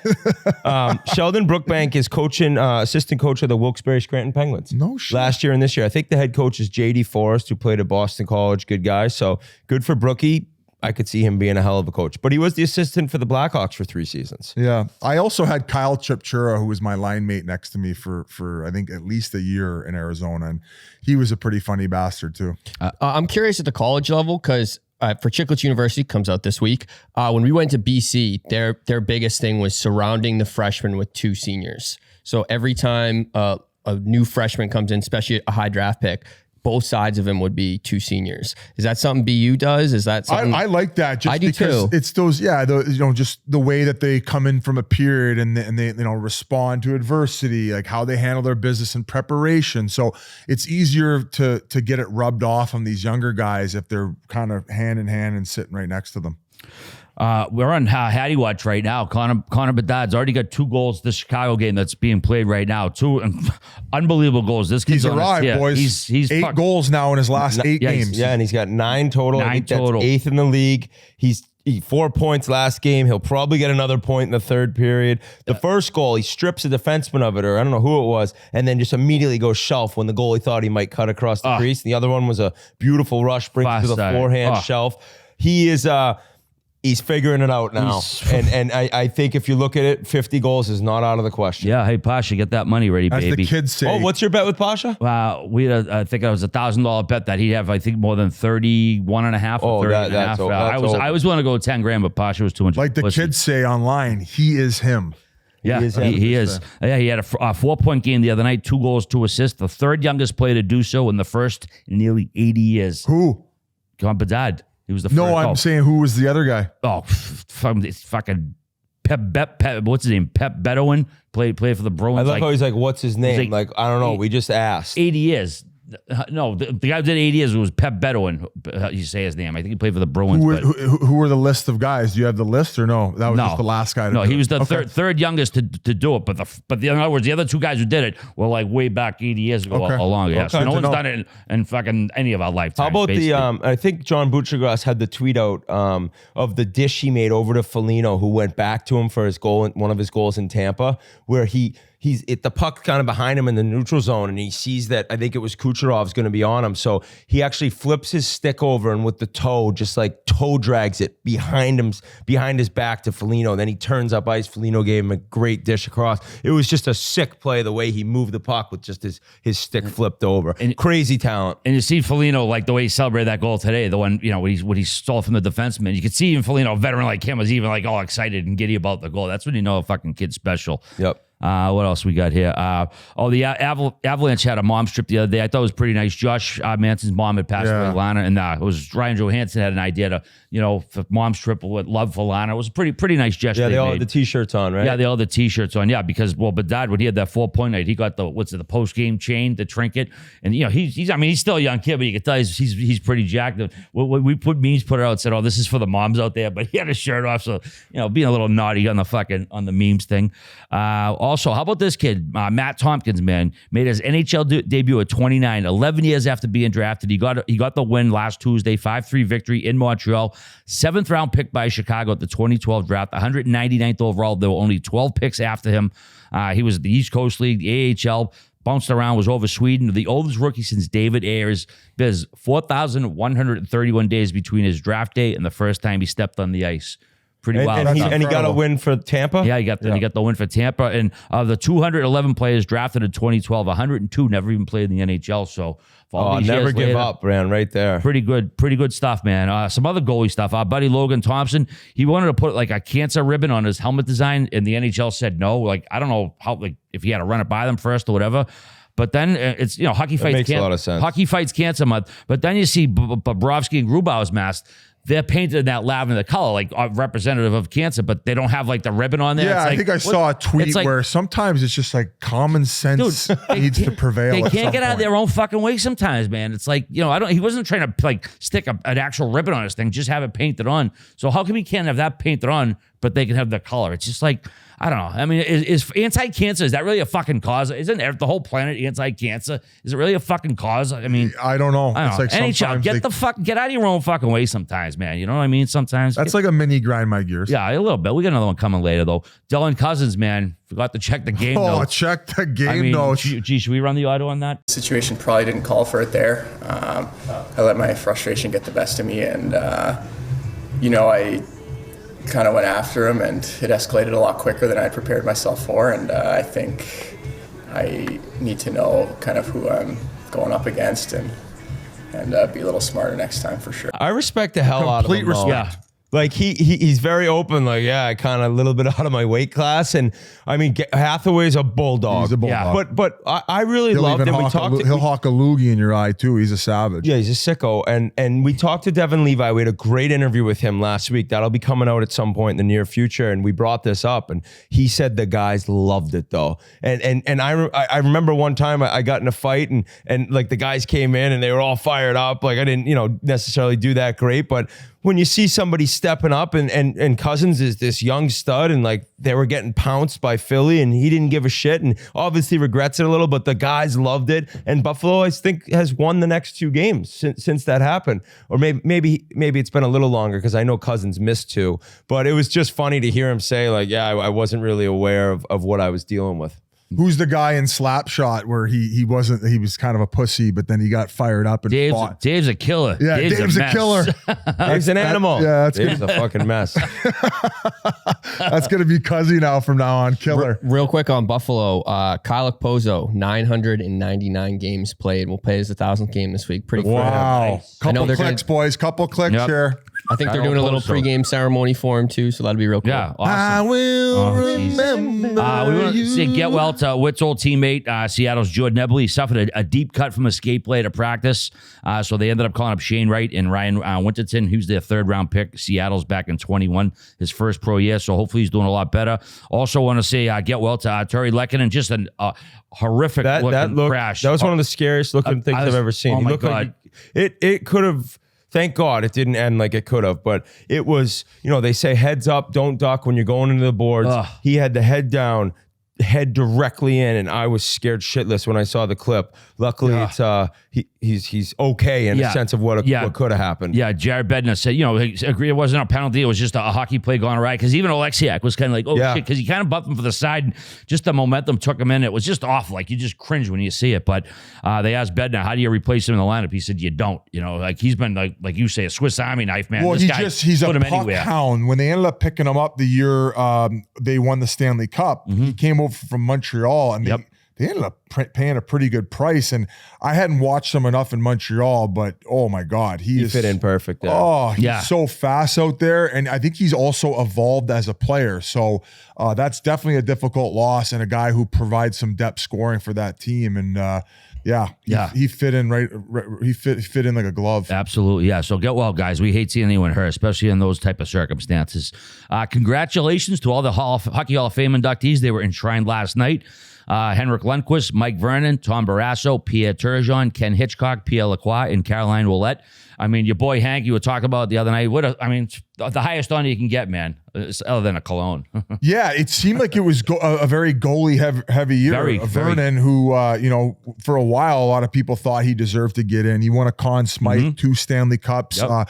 I think at the beginning of that year with the Detroit Red Wings, it was supposed to be Chris Osgood's net, wasn't it? And he kind of took over and took him on that run. And then Tom Barrasso, who I've heard is a pretty fucking silly guy. Have you ever heard any of these Tommy Barrasso stories? I think he could be a little grumpy. Yeah. I think that's what we'd love to get him on the pro. I'd love to get him on the some point. And then our boy Hank, man. I mean, probably we joked about if you had a golden coin that you'd give a former player who you think deserved to win a Stanley Cup, who never got to. We didn't bring him up. We never brought him up, and he's another guy where his sustained excellence in New York, being the goaltender, remember, it's just you back there, and having that sustained excellence for that amount of time and holding yourself with such like class and grace like he did, remarkable, and deserved a better fate as far as the Stanley Cup. But he got his Vezina. His career numbers speak for themselves. And if the Fugazis would have supplied him with some depth scoring and overall better goal support, I think he probably does have his Stanley Cup, guys. Yeah, right? 100%. Yeah, 100%. They couldn't score for shit for him. He certainly played well enough to get it. And as far as Barrasso biz, actually, it was a little over 40 years ago. I saw his very last high school game ever. He was playing for Acton Boxborough. He lost actually to Matignon. I sat right behind the net, the old Boston Garden, so wouldn't have known 40 years later he'd be in the Hockey Hall of Fame. But congrats to Tom Barrasso, local guy. Well, Massachusetts local. Also, the Penguins finally going to retire Jaromir Jagr's number 68 on February 18th before they play the Kings. It's going to be just the 3rd number retired by the franchise, obviously number 66 and number 21 for Michel Briere. Jagr last played there in 2001, and people wondering what the hell took so long. And I guess under Mario's ownership group, there was an internal agreement not to retire many numbers because they've had so many Hall of Famers there. I don't think they don't want to be like, I guess, the old Boston Celtics where you don't have any more numbers to choose from. But they did agree 87, 71, and 58 will eventually be up there with Jagr. So congrats to Jags. If that's the case, then Malkin's going up there, Sid's going up there. do they put Flower or Letang? Well, He just said Letang. just said Letang. Yeah. Oh. Yeah. 87, 71, and 58. They didn't say Marc-Andre definitely would be up Why are you there yet. laughing? Where was I when He that? literally just read that off. But I'm used to it. Well, maybe I was already thinking of the question in my head. That's a so- good question though. Flower, I feel like's a part of those three. Yeah. Yeah. He was there for all three of the cups. And He was yeah. the starter. I guess he know. didn't start for the other Especially two. if he What do you breaks the mean? He all-time- led them all the way to the Eastern Conference Finals, and Murray took over, I believe, Game 6 of that series against Ottawa. So The first one, Murray didn't play till Game 6 of the Eastern Conference. he got Finals. hurt. He got the first of the back-to-back, I believe. Yeah, my original thought would be those four guys from those three Stanley Cups would all be up there, and maybe they're And not Rob saying, Scuderi. and Scuds and Skillsy. Maybe they're not saying that now, like they've said about Malkin, Crosby, and Letang, because Flower's on another team where they wouldn't come out and Right. be open with it. But I would think he would. Yeah. Well, Yeah. because you're thinking of, you said all these Hall of Famers that they've had, like Paul Coffey. Well, Right. he was more known as an Oiler, right? Yeah, He you know, came Mark there for- Recchi and, like Talkett as a guy, Ron guys, Francis. all these guys who played for them and won cups, and you can't retire every single number. Yeah, Ron Francis, another name. But some sad news from the hockey world that broke Sunday morning. Former Flyers and Kings goalie Roman Czechmanic passed away, just 52 years old. He had, I think, 4 seasons he played. Imagine he had 25 shutouts in just 4 NHL seasons. He was a great goalie for a couple of years, and then he went back to Czech after here. But just sad news. So we want to convey our condolences and sympathies to his family, friends, and former teammates who are in mourning right now. It's always sad when we lose anybody, especially at that young of age. So, we mentioned Chiclets University is gonna be coming. Well, give us the rest of the details, buddy. Chiclets University, I'm very, very excited about this. This is a very special project to me. So please go watch it. It will be on YouTube Wednesday, 6 p.m. UMass is our first school. They just completely renovated their locker rooms, their facilities. So they're absolutely incredible. It's a really cool look too. Greg Carvel let us follow him around basically to watch practice, video meetings. We got really the whole Monty. So that'll be an awesome video, 6 p.m. Wednesday. Give it a watch. Means a lot to me. Oh, absolutely. Looking forward Fucking to it. rights, G. Good And job, rest G. of staff. We always pump the boys' tires. Fish crushed the edit. Fish did the Shawno. edit. Yeah, it's Pasha, who insane. doesn't really do much, but he just hangs around and jock sniffs the New Jersey Devils. I think he's in the back over there cranking his horn off to Jack Hughes highlights. Biz, what's grinding my gears this week? Yeah, what's grinding your gears, all right? Grinds my gears, brought to you by BigDealBrewing.com/find it. I have to say the lip injection one was not expecting that. It was awesome. Yeah.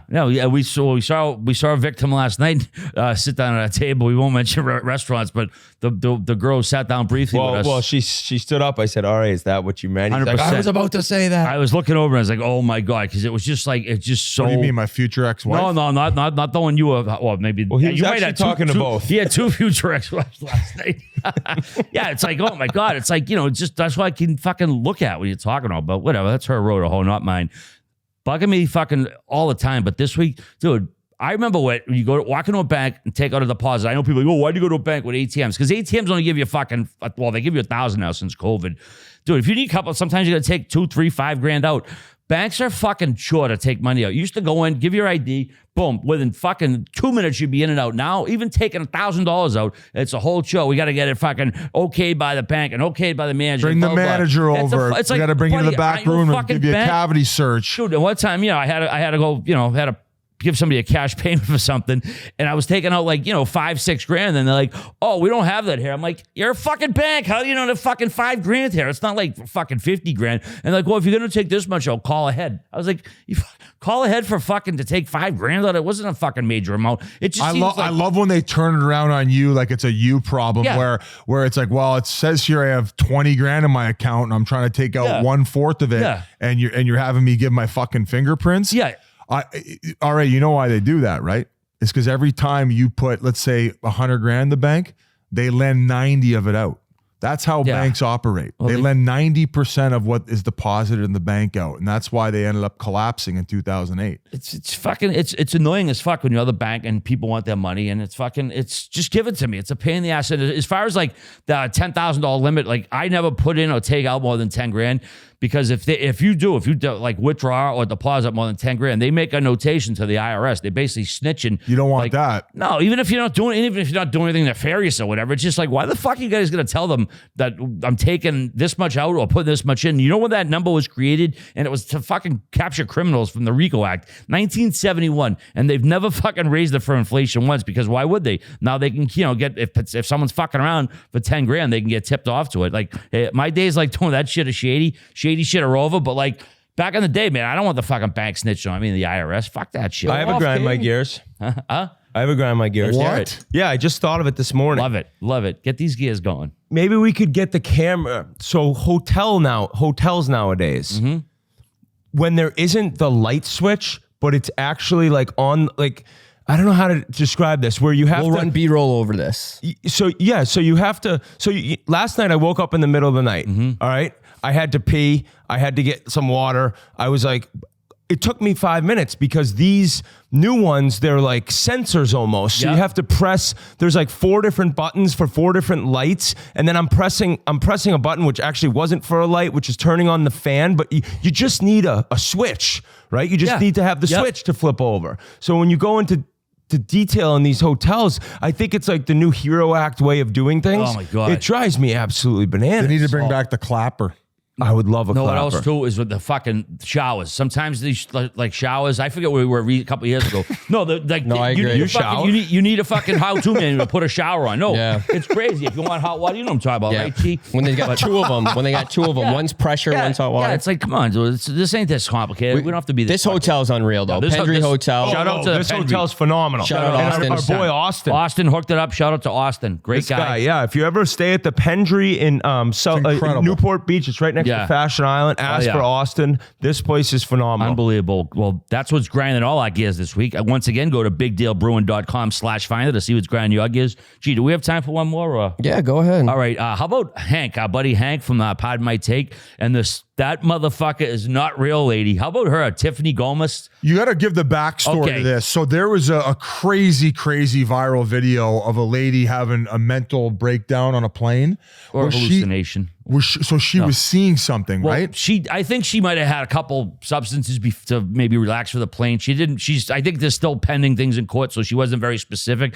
But she's the woman. I mean, it was all over the place. That motherfucker is not real. Like, I don't know if she was actually seeing something or her brain was playing. Did you listen to the interview on Pardon My Take? Yeah, I listened. Yeah. Yeah, where she says she got in an argument with the guy next to her. And then she said by saying that motherfucker's not real, like she's saying like that guy's being so ridiculous, he's not real. Oh, she's so saying I never saw anyone.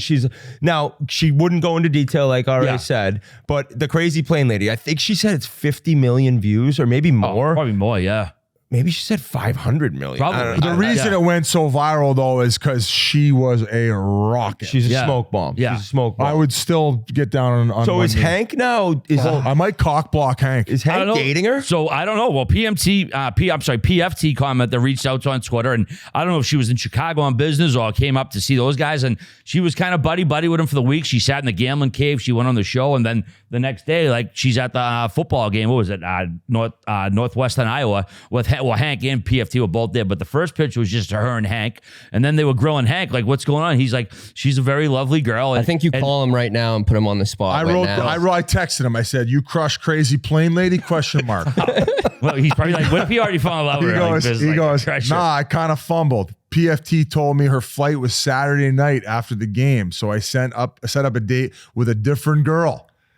Then on Saturday, we went to game, and she told me she moved her flight to tomorrow and wanted to go out, but I had already bailed early." I go, damn. So, Hank, that's when you call the other girl and be like, "Hey, I had a little dipsy do something. Come up. I'll push you. Come on, man." That would be You an would have all-time. canceled, RA, for crazy plane lady? It's tough Well, canceling a date late for a nice girl that you plan that's with. tough. I don't know. If You're single, probably not getting another Crazy date with plane her. lady though. Come on, that's like an all-time story. Yeah, until she is you're a going knock- viral after she murders you. Like, She looks like a hot shit, though. I mean, she seemed like, like a nice girl. Like She a nice took the girl. piss Yeah. well, and Yeah. she's short, right?